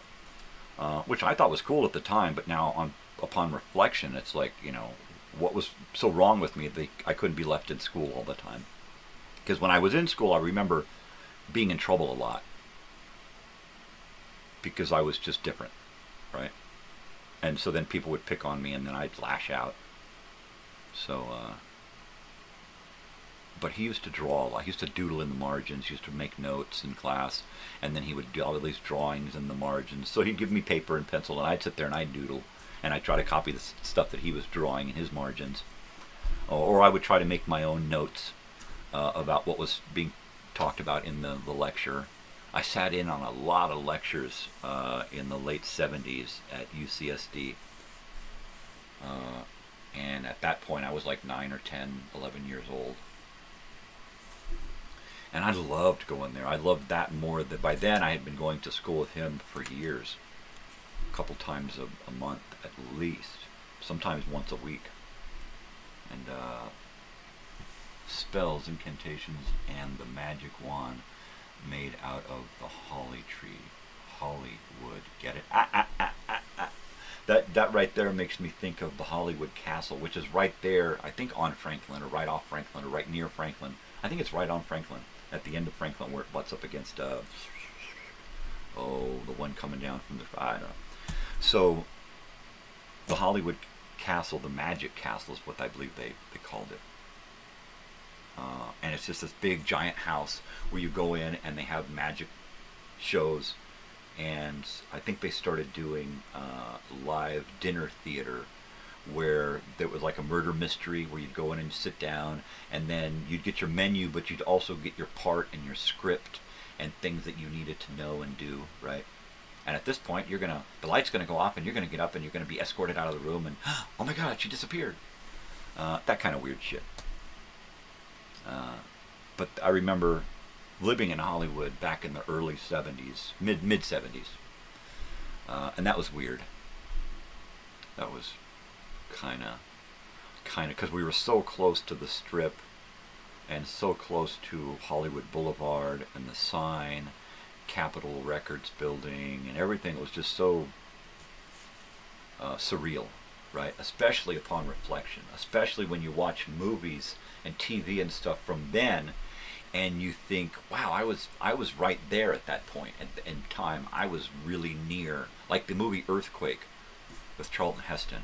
That was, a lot of that was filmed, the street stuff filmed in Hollywood, like the chase scene at the beginning with George Kennedy racing around Franklin and Sunset and stuff. And it was big pass right by our house a number of times, right on Franklin.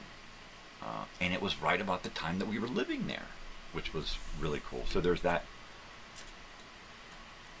connection.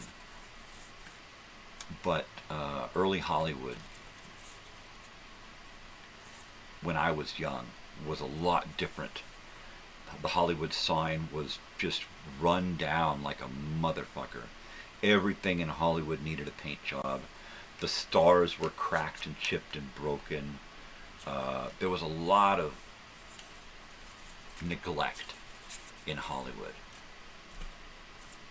And unfortunately, there still is. Now it's just the neglect of the people who actually live there and make the place, or the people who come there because they want that, and so many of them just wind up living on the streets. Every time we go there, we see so many encampments, and entire side streets just lined with tents, people shitting in the fucking streets. I shit you not. Walking down the street, you see so much reality. And the horrible part is that so many people are just able to turn their heads and just ignore it, It's easier just to not look than to actually address the problems, right? How they address the problems is they come by with tractors and dump trucks and they just scoop it all up. At some point, it's going to get to where they're not going to care if there are people being scooped up too, right? And then it's going to become intentional. And then we're going to get to like Soylent Green, where they got big scoops that just come through and scoop up the rioters and chuck them into the back. And if they live, they go to prison. If they died, they just become food, We're going to get there eventually. We're on our way. So much of what has happened in the movies about the future is already taking place in our present and has already taken place in our past. I think Hollywood and the media, and especially authors and writers, science fiction writers, for sure, they don't just predict the future. They actually write the future, And it just plays out in front of us. So many correlations between what's going on now and, like 1984 or Soylent Green. Just pick any random weird apocalyptic movie from the past. We've even got zombies walking the fucking street. It's either those people tranked out in Kensington who are I call them the bent people. It's either those or the people on their phones. There's multiple kinds of zombies walking around now. They've got a book in their hand. They got a phone in there. I mean, I'm not talking like an actual I'm going to learn something. Like it's the same book. Those people who open the same book every day and read the same book every day their entire life, and they don't move beyond that because that's their book, and they walk around with their book, right? I'm not talking about those people, all right? Or those are the people I'm talking about. I'm not talking about people with a library card, and a Barnes and Noble discount card. No. The people who are, just zombified, walking around in the streets. And they've just chosen a, Minority Report. Yeah, see, that's a weird one. Yeah, is it going to be possible where they just look at their past, and fuck all of that futuristic bullshit? They're just going to look at you, they're going to look at your past, they're going to look at your posts, and they're going to look at, just like in China, they keep track of everybody with facial recognition, right? And then they take whatever actions they do out in the public and they transfer that to their profile, right? And so you can get hits and you can get minuses on your profile, and it's a real life thing. And future employers will look at that profile to see what kind of person you are. Were you seen out in public cutting somebody off in traffic, or kicking somebody's cane out from underneath them, or littering, you know, or kicking a dog or something, that goes into your profile, right? And so now everything that you do is on record, is on file, and they use that to judge you. And are they going to then use that to judge you with a pre-crime? You are more likely to commit a crime, so therefore we are going to send you to rehabilitation before you commit a crime. Could that happen? Sure. Especially in a place where China, good morning, James, especially in a place where like this is already happening, like China, you know, where they already keep track of everything you do. But see, now if you stop in the middle of a freeway and pull a broken branch off of the road to save other drivers the trouble of damaging their car, that's a hit. That's a good hit on your profile. But if you drive by laughing at somebody while they're doing that, well, that's a demerit, right? And I think we're probably headed kind of that direction, slowly but surely, in this country. But it's more about control and slavery. I think social media is right now. And there are all kinds of social media. People are like, oh, I'm not on Facebook, but they're on TikTok, or they're on Instagram, or they're on Facebook, and they got a Facebook account, and they post, and they do this stuff. Or, what is it, YouTube. YouTube, you can do an account, and post, and share photos, and comment, and like, and share. You know, so it's pretty much become the same thing, only it's more about videos, and music, and sound.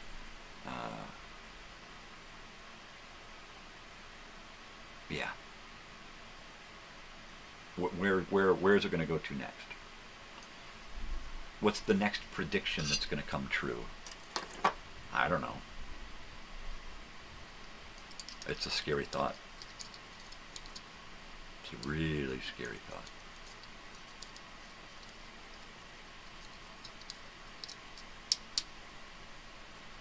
A lot of times people just don't think about it, right? There's shit going on, and like me, I don't watch the news. I refuse to watch what's going on in the news, watch what's going on in the world. I found out from somebody about the gentleman who was assassinated. I know so little about what's going on, or even who he was. I don't remember his name. I don't know anything about this stuff. I try to stay unattached to what's happening in, especially the media, because I can never believe what's going on. I used to have to sit and bust my brain to try to figure out what's real and what's not, what's the bullshit, and what's you know, let's weed through all of it and find out where's the nuggets of truth. And I just got sick of it, you know. It's not about news anymore, it's about entertainment. Even the news has got so much commentary and color and bullshit fluffed around it. It's not news anymore. It's somebody's idea of what the news is. Here's my version of the news today. I don't want to hear that bullshit. Tell me the fucking news and give me a lot of that, and we can fit more of that into a half an hour. If you keep fluffing shit up, we're going to get 4 good stories that are going to be bullshit. You know, you can't even go to a newspaper anymore to find the reality in a story. Everybody pulls from the same World News Service shit where here's all the stories, pick from one of these stories, and that's what you're allowed to put in your news program or in your newspaper. If it's not one of those, you have to get the story approved. Bullshit, bullshit, bullshit. It's horrible. News: Betelgeuse has dimmed and may soon go supernova. And how's that going to affect our solar system so far away? Not right away, but at some point it could. You know, at some point. What about the black holes happening at the end of the galaxy? Could those affect us someday? Probably. Are we going to be around? Probably not. You know. But all these things that happen in reality, and we get the little bullshit happening in the news. Well, what happens between reality and the bullshit, right? Are they doing anything about this, right? Does this affect us in any way? And if it does, what are they doing, right? They're going to take all of the best and put them underground and come back out in 100 years and go, yay us. Don't say its name 3 times, right? And then it'll be fine. Sure.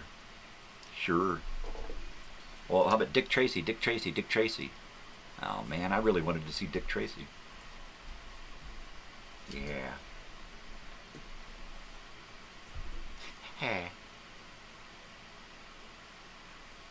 So we got a hell of a week ahead. Absolutely nothing planned. So it's up to y'all. It's Movie Monday, so you guys got any thoughts on a good movie of the week? Something from the 70s and 80s or before, but a good movie of the week would be cool. Something that people could get into watching this week at some point. I try to do that. What about that big rock heading toward Earth? I don't know. What about it? I thought it was the moon and it was just coming at us real slow. Oh, it's moving away real slow, right? Bullshit. Everybody knows that the moon is a space station. I mean, they alluded to it on the Truman Show, right?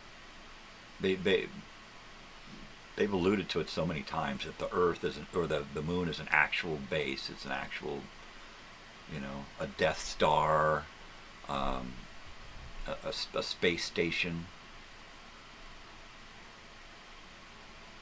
a hollow rock. There could be metal. It could be a metal sphere, like a Dyson sphere. It could be a metal sphere, right, with people living inside of it, right?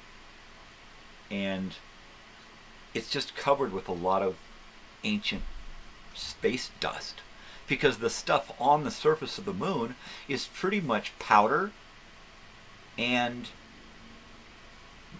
asteroid, meteor hits, all that debris. That's what it is. It doesn't really have any of its own. So it's just a bunch of stuff that's collected there, right? I was thinking about freebasing and how they cook up the cocaine and how the coke collects back after it's all turned to liquid, and it collects back on the little metal thing. Why do you know so much about cooking coke? I don't cook it, man.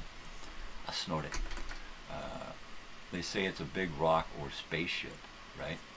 Who knows what it is, right? I like the fact that one of those missions to the moon, they dropped the feet. They dropped something off as they were taken off, and they dropped something back to the moon and hit the moon, and it rang out like a bell for hours, and they couldn't figure it out, Well, you know what? We're never going to learn the truth about that thing spinning around out there, the interstellar object. And now it's behind the sun, and it's thought to be artificial. Right, but we're not going to learn whether it's sped up or slowed down, or it's stationary now, or what it's doing. Right, nobody's going to tell us about that, I think the only reason they told us about the tic-tac and let that information out was because it served their agenda, whatever that is. I think the only reason we finally heard anything about a United States Space Force is because it serves their agenda, right?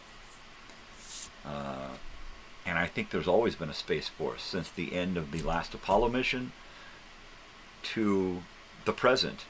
I think there's been a black op space program happening right under our noses, because they're always spoon-feeding us what they want us to know, and we gobble it up because we're just hungry, and we'll just eat up fucking all the bullshit they feed us. So I think that's what's been going on, and now it may serve their purpose at some point to come and say, okay, we've got a Space Force now, and then 100 years from now they'll release, or 50 years from now they'll release documents that show, yeah, we had a Space Force back then, and we were doing this for the betterment of humanity, and it'll be all bullshit. History is written by the most powerful people in charge, and then they go around and they erase the rest of the history, so we don't know what the fuck's going on. A lot of that cancel culture shit, I think, was started up as exactly that, to get rid of a lot of history, so that it was easier for them to get their agenda 21 across to the rest of the country and the world, and I think that's just the way that is. And everything they're doing is pointed in that direction, subtly sometimes, but they're leading us down a path. When 31 Atlas nears Mars, it can be studied by orbiters around Mars and rovers on the surface.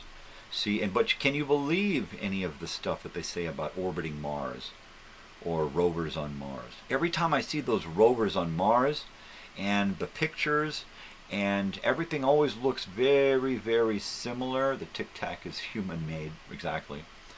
That's what I believe. Every time I look at those Martian rover stuff, I keep thinking, when are they going to look up in the sky and accidentally not erase a jet flying over there? Because it's done in the fucking desert somewhere in the United States. Really. That's what I think. I think that either there or Australia or someplace where there's a lot of desert and they can park a little rover and drive him around in circles, and then when he's over the hill over there, they send guys out to rake the land so that he can drive through and look at a different part of the I think it's all bullshit. I think that because so many times we sent stuff to Mars and they crash, or they'd get there and they wouldn't work, and the same thing happened going to Mercury, and we kept sending stuff to these places, and they just wouldn't work, right? Over and over and over again. And so now all of a sudden we get stuff that's working, and they're working really good, and we're seeing all these really great high definition crystal clear pictures of what looks like, the desert here on Earth. So I don't know what the fuck to believe. I don't believe much, so I believe I'm going crazy. All right, I'm going to heat up my coffee, and I'm going to turn the show over to Joey. Joey, go, it's you. He's like, yeah, right. And the camera's on you. Yeah. Ow.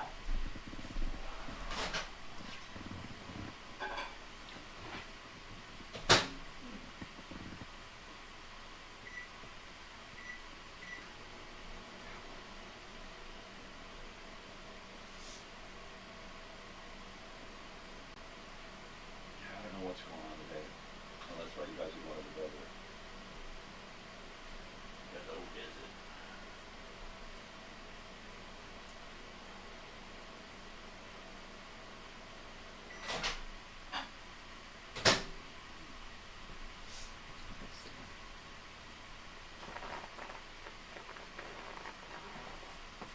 Arg. Okay. Hell of a day. Hell of a day. You believe it? Do you believe it? I don't believe it. I don't believe it. I don't believe it. I don't believe anything. I don't believe it. I believe you don't believe it. I don't believe you believe it, but I believe I don't believe it. Totally. My camera, my monitor looks glitchy. Totally glitchy, eh? Totally.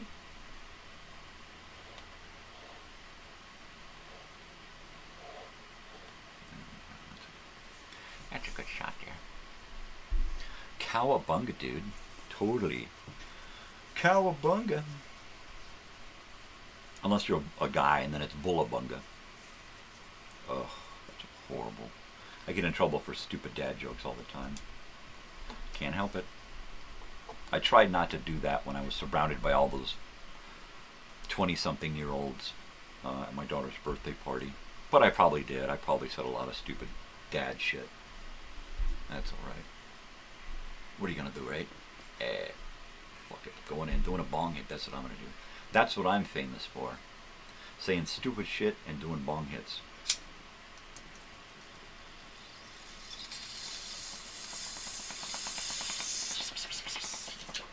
You know what? That sounds like a song. Saying stupid shit. That does. It sounds like a song. I'm gonna write that down. A song title. Saying. Apostrophe. Stupid shit. I bet it's a song already. Right? Sounds like a 90s song. Saying stupid shit. It was on the soundtrack of 10 Things I Hate About You. Saying stupid shit.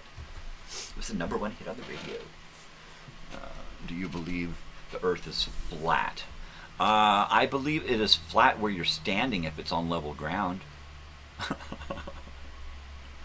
No, I don't do that shit. I don't believe nothing I can't confirm for myself. I don't believe it's flat. I don't believe it's round. I don't believe that it's natural, but I don't believe it's a man-made thing. I think the Earth may be mechanical in origin. I think the Earth is a living being in like flowing, and it's got a heart, it's got blood, it's got temperature, it's got so many things, right? It could be alive. Saying stupid shit and doing bong hits. That's it. That's it. It's a way of life right there. No, I don't believe the Earth is flat. I don't. There are too many things that point to it being a sphere, it being round. Is it hollow? Nah, that's debatable. Could there be hollow parts of the Earth that we can actually go into? Well, we have caves and tunnels and caverns and all kinds of crazy shit. So could there be giant holes in the Earth that could hold life? Yeah, totally. I think that's totally possible. I believe that I am really watching you now, or that you are really in the California desert. You don't have to believe it, right? You just have to like it, man, or dislike it. You just don't hate it. Yeah, I could be an AI. I'm hoping, my hope is that after so many years of doing this, I'll have enough information that you could take all of this and channel it into an AI and create an AI me, and then I can just continue, right? With the same bullshit, right? Why not? It's quite possible that I'm not here. Flat Earth Truther Movement dude. You know what? I don't even believe in truth. I don't believe in justice. I don't think there is a thing that's called justice. You can call it justice. You can call a lot of things justice and truth, but I don't think it's real. I think it's dictated. I think justice is dictated, truth is dictated, freedom is dictated. I think it's all given to us in degrees, and it's what they allow us to have, or what they allow us to think we have, right? I don't think we have shit. I don't think we're given any fucking choices. I don't think we have any freedoms. I think it's all bullshit, right? I would prefer fucking anarchy than to what's happening now, right? I would.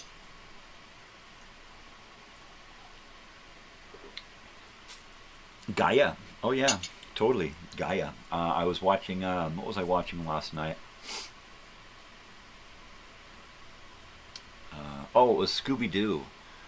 Mystery Incorporated, from, and you were right, it was the later ones, 2012, and they were talking about, it was the guys who happened to look like Cuban revolutionaries, right? And those cartoon characters had their movement to save Earth, and they called Earth Gaia, Mother Gaia, right? Did you study science in school? As much as I was supposed to. And most of the science that I studied in school, in high school, I missed out on because there was this girl in class that I was really into. So I spent most of my time trying to get paired up with her as a science partner. And we did. We got paired together a lot. And then we started dating, and we started hanging out together. And what was really weird was I was trailer trash, and she was from money. And there was a real big disconnect, but we got along so well, right? So that was pretty cool. I'm a borderline nihilist? What the hell is a nihilist? Are you real or are you AI? Am I live or am I Memorex? Now, would an AI know to say that quick? Yeah, I guess it was programmed with a lot of 70s and 80s bullshit, right? But that would have to be a fast-working AI, right, to come up with this shit on the fly like that. So you tell me, am I real or am I not? Am I a figment of a digital imagination? Who are they? Oh, don't get me started on they, all right? My grandfather used to get drunk and go into rants about who are they? And what are they supposed to be doing? And he would just go on. And it was just a drunken rant that he had no wit or intelligence to be presenting. And so it just came off as a drunken rant about they. But I don't want to, yeah, who the fuck are they? They are those of power who we don't see, those who make decisions for us as if we were little children. That's who they are.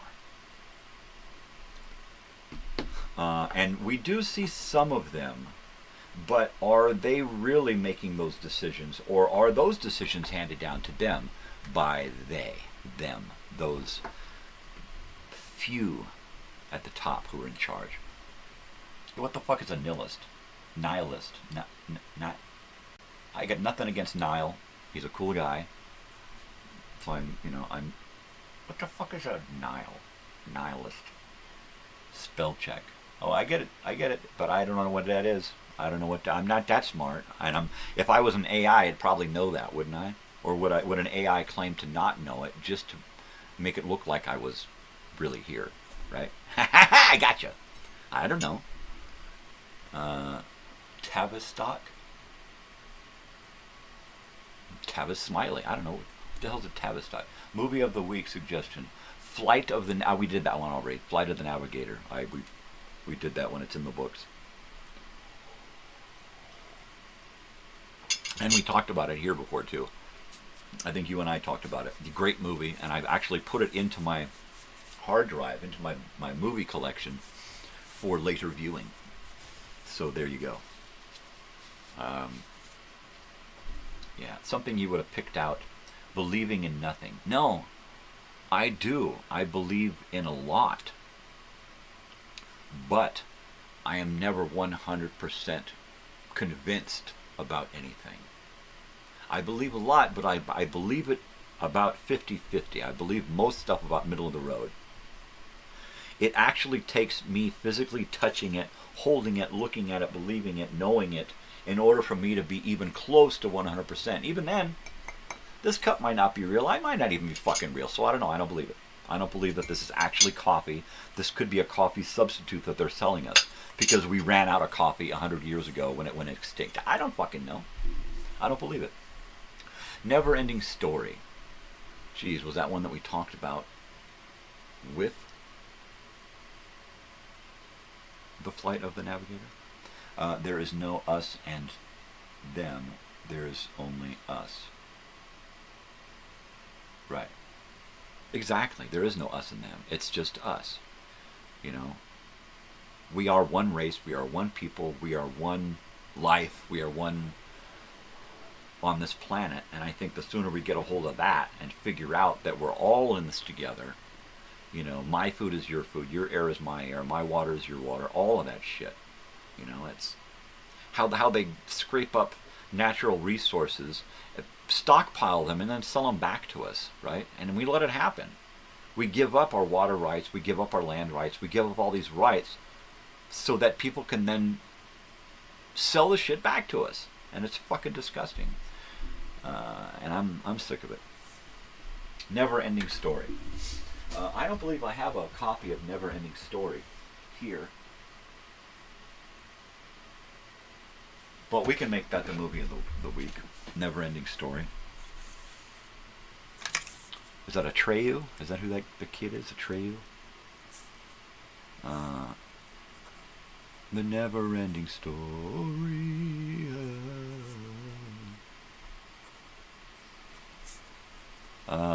That kid and the scene in the swamp with the horse, and the horse gets swallowed up by the swamp, and the kid's crying. Boo-hoo. Yeah, that's heavy, man. I don't even believe in myself 100%. I'm middle of the road on that, too. I could be a fucking construct. This could all be fucking bullshit. I could have died 30, 40 years ago, and all of this is a dream that I'm living in the last microseconds of my life as I'm fading off to nothingness, right? All those close calls that I had as a kid, which one of those were actually it's over, and I'm just fading out. But as you fade out, all your things are firing at once, and you can live a lifetime in an instant. Is that what's happening? Because if so, this is pretty cool. I mean, I'm actually in a good place in my life right now. I'm not rich, you know. I don't live in a mansion by far. I mean, but I like it. It's neat. It's me. A-Trail is flying dog with a floppy ears. Oh, you mean Atreyu, right? It's flying, is the flying dog. Right? Atreyu is the kid. Oh, I used to know the name of that thing. It was the...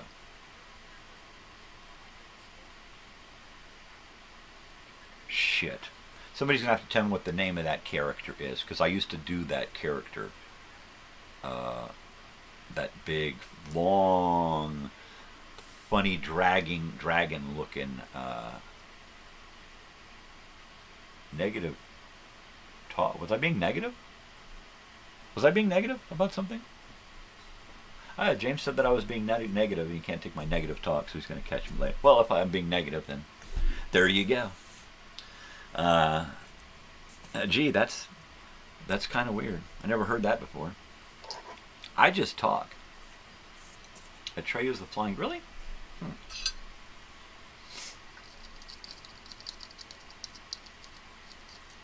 Wow. That's heavy. I just talk, man. Positive, negative, middle of the road. I just talk. I try not to offend people. I don't intentionally try to offend people. If people do get offended, then yes, they have that choice to just walk away. So there you go. There you have it. There it is.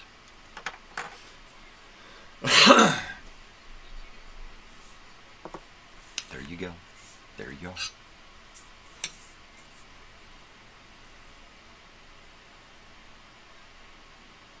I guess some of the things can seem kind of negative. I guess it depends on where you're at, what mood you're in, what you're talking about. Because like I said, it's never intentional. I just start talking. You know, I just start. Sometimes I get upset about stuff. Sometimes I can get pretty visceral when talking about things. But yeah, I don't know. Negativity? Positive, negative. What is that? You know, I guess it's all in interpretation. You know.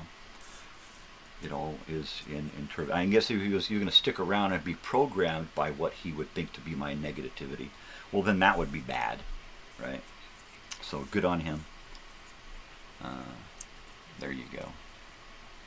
I don't know. I remember we were talking about the Bog of Eternal Stench, right? Yeah, I was just watching that Labyrinth the other day, and commenting that the dog and that fox guy,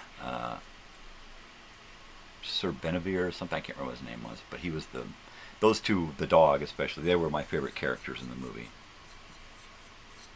I don't know why, because they had 4 legs and they were hairy, I guess. The Nothing, the wolf at the end, yeah, that was weird. That was weird.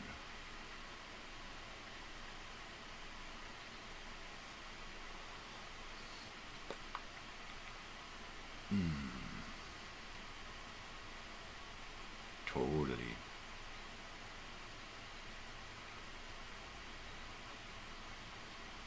So Atreyu is the Indian kid with the horse in the forest. Bastian is the boy who's dreaming this up. The childlike empress, Bastian's father, first bully, second bully, third bully, Teeny Weeny, Carl, Conrad, Coriander, Night Hob, Karen, Eniwook, Ergol, where's the hell is this things here? Totally.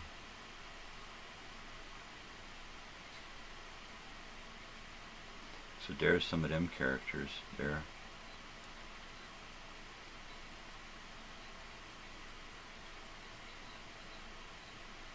Uh-huh.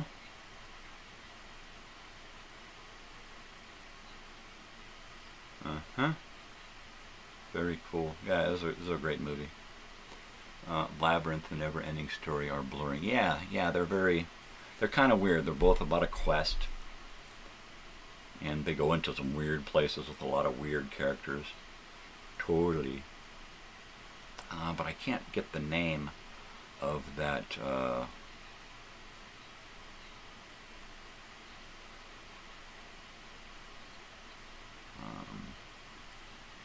Flying dog name. There we go. And Falcor. Falcor, the flying dog dragon. Good luck dragon. That's what it is, a luck dragon. So there we go, Falcor. That's right. I used to imitate that creature when I was young as goofs. But yeah, I knew it wasn't a Treyu. I knew the Indian kid was a Treyu. I should have looked up the damn horse's name. He's screaming that horse's name in the bog. Right, and that swamp. I can't remember the swamp's name either. Yeah, Falcor is the dog. Dog. Yeah, Luck Dragon. Definitely more appropriate name because it had kind of like almost the face of a dog, but it had those weird, bumpy, shiny bumps all over it, like almost like dragon scales. It had a weird face, and then a weird long body, and that was really weird. Right. See, I do that all the time. I totally mix stuff up and go back and forth. Totally. I'm offended by you being offended.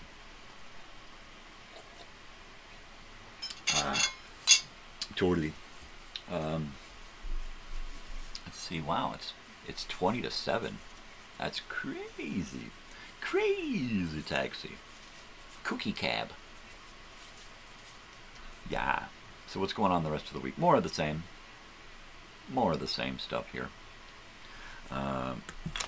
Never-Ending Story is the movie of the week. So if you get a chance, watch Never-Ending Story. That's a cool one. That's one of those kids movies, you know, that when you grow up you just have to watch. I love it. I love it. So tomorrow we're going to have a Television Tuesday, and we will try to dig up a TV show from back then to talk about. Nothing too weird, or as weird as it gets, right? I liked the maybe we should pick some not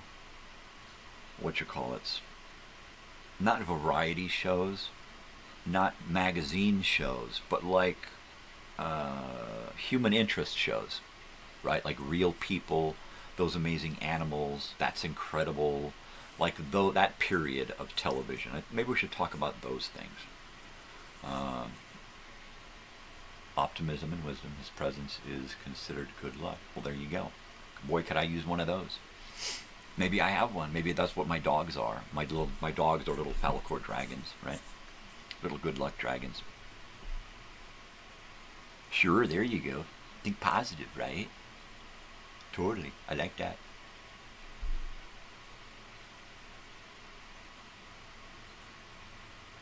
I guess, yeah, middle of the road. Emotionally, try to stay middle of the road, too. I try not to get too up or too down, right? If I get too up, it usually will lead me to too far down, right? So I usually try to stay middle of the road emotionally, too. You know? Totally.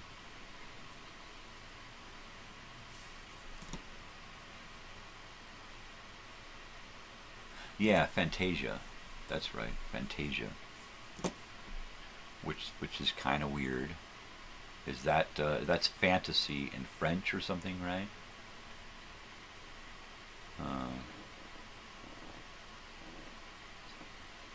Possibly. I'm not going to look it up.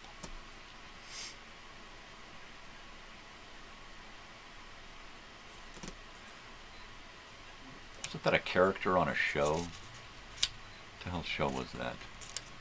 Oh, it was that show. One of those TV reality things. I won't even go into that. Not that I ever watched that, but I definitely know of it. I think that's why I stopped watching mainstream television, because even though you don't want to know about something, they keep throwing it at you. You know? At least with like streaming stuff, the commercials are so repetitious you can just tune them out, right? It's always the same block of commercials, and it's easy to not be programmed by something you can easily recognize as being bullshit or something you don't want, right? But when they keep randomly throwing stupid shit at you, it can wear on you, you know. Arg.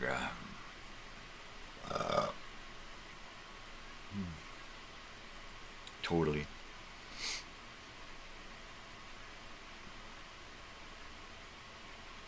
I think Fantasia is the world we're in right now.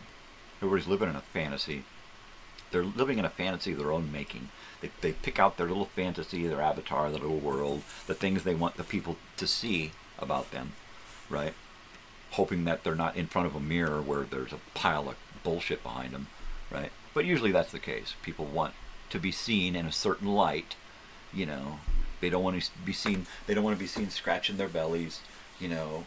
They don't want to be seen, you know, doing anything that would cause someone to see them in an ill light, right? Everybody has to keep their image, right? I don't really have that issue, right? It is what it is. I am who I am. I'm Popeye the Sailor Man. You can't change, you know. You can pretend to change, but you got to change to change. You know, I don't want to change. How hard would it be to come on here and do an act every day? Every day, do an act every day. Even I don't even believe what's his face, Joe Rogan, right? His show is supposed on YouTube. His show is supposed to be a pretty heavy reality thing, but I think he's so full of his own fantasy that he tries to make us believe it, right? And I think it's just bullshit. I think he gives us a lot of bullshit. Pretends to be this guy, right? I think he's more of an act than he lets on. Yeah, Fantasia was a 1946 or 47 movie, 40-something. Disney movie, and it was like a variety show. It was just different animated sequences. I think there was actually live action stuff at some point, but it was like a compilation video. It was just a bunch of weird shit piled together. It had a reason and a rhyme. Fly high, Freebird, totally. You can rain on my parade, but I'll just pull out a fucking umbrella and keep marching. There you go. Stick that in your bonnet and smoke it. What? And on that, I'm going to do a bong hit.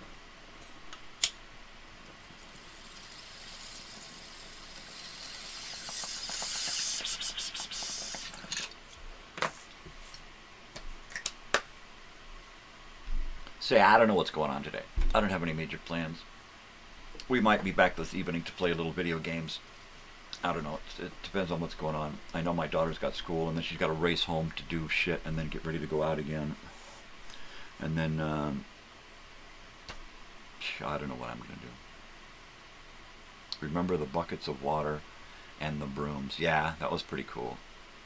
That was pretty cool. That was the one where Mickey was the wizard, and he was making everything come around and making everything dance and spin around. That was pretty cool. If you ever go to Disneyland or Disney World, you see that magic show at night where they throw up a wall of water and they project stuff onto the water, right? And they do this big giant thing where the water gets bigger and bigger and bigger, and the dragon that he makes gets up, and then it actually shoots fire, and it's just great. It's just this huge production. It shit all over the Electric Light Parade. But I remember a few times with my wife going to see that, and just spectacular. Really neat how they combine the water and the moving pictures and the lights and the fire and all the sound, and it's just great. This is a great show. But it was pretty much had all to do with the Fantasia and that particular scene from the movie. Good stuff. Good stuff. Good stuff. Wait, I should say something negative about it first. It broke down once when we were there, and we couldn't watch the whole thing. There's your negativity. I'm sorry. I shouldn't be picking on him, but I felt like I was picked on. I felt like I was picked on, man. There you go. There you have it. There it is. Right there. Bing! The dragon and the Sleeping Beauty is really the evil queen. Yeah, and I remember that. It was the evil queen in the show, the live show. And then all of a sudden, she all of a sudden grew and changed into that. Yeah, it was great. That was great.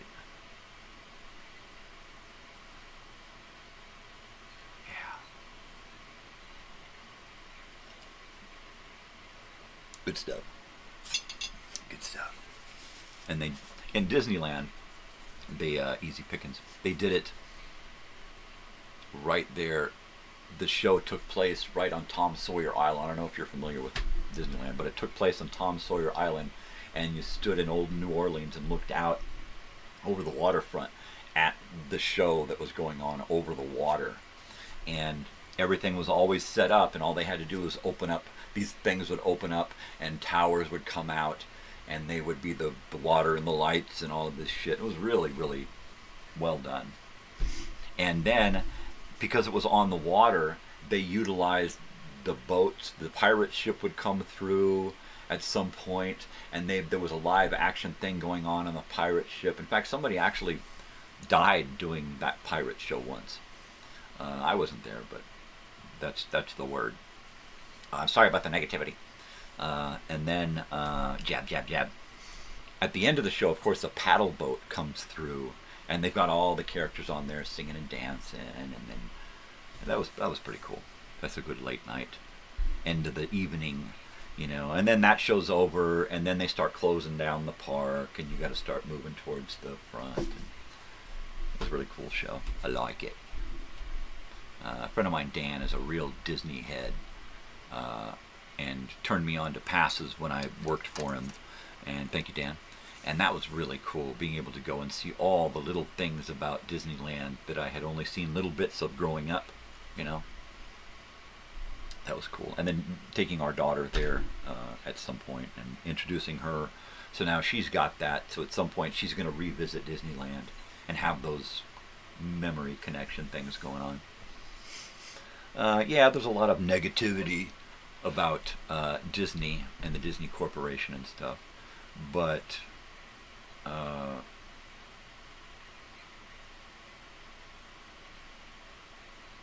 you know, you have to take it with a grain of salt. You can't believe everything. You probably believe a lot of it, but it depends on what it does to you and how it affects you and how you use what it is, right? Robert Louis Stevenson's Treasure Island. There's a good combination, right? Jackie Cooper doing the young boy. Was it Young Jim? That's a great movie there. Barrymore. Which Barrymore was it? Was it Barrymore? No. Oh God, what was that guy's name? His son was on the Rockford Files and played Rocky, his father, right? But that character, his father was in the movies back in the 20s and 30s and 40s and stuff.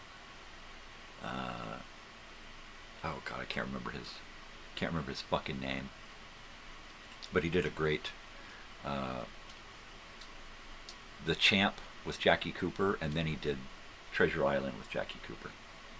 Now I gotta look it up to see what that guy's name was. Treasure Island.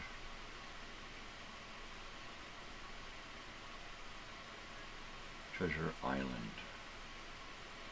Treasure Island movie.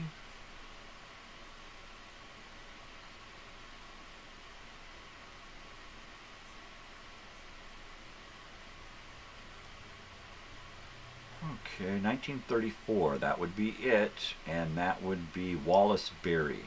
That's Wallace Beery Jr. is the guy who plays Rocky in Rockford Files.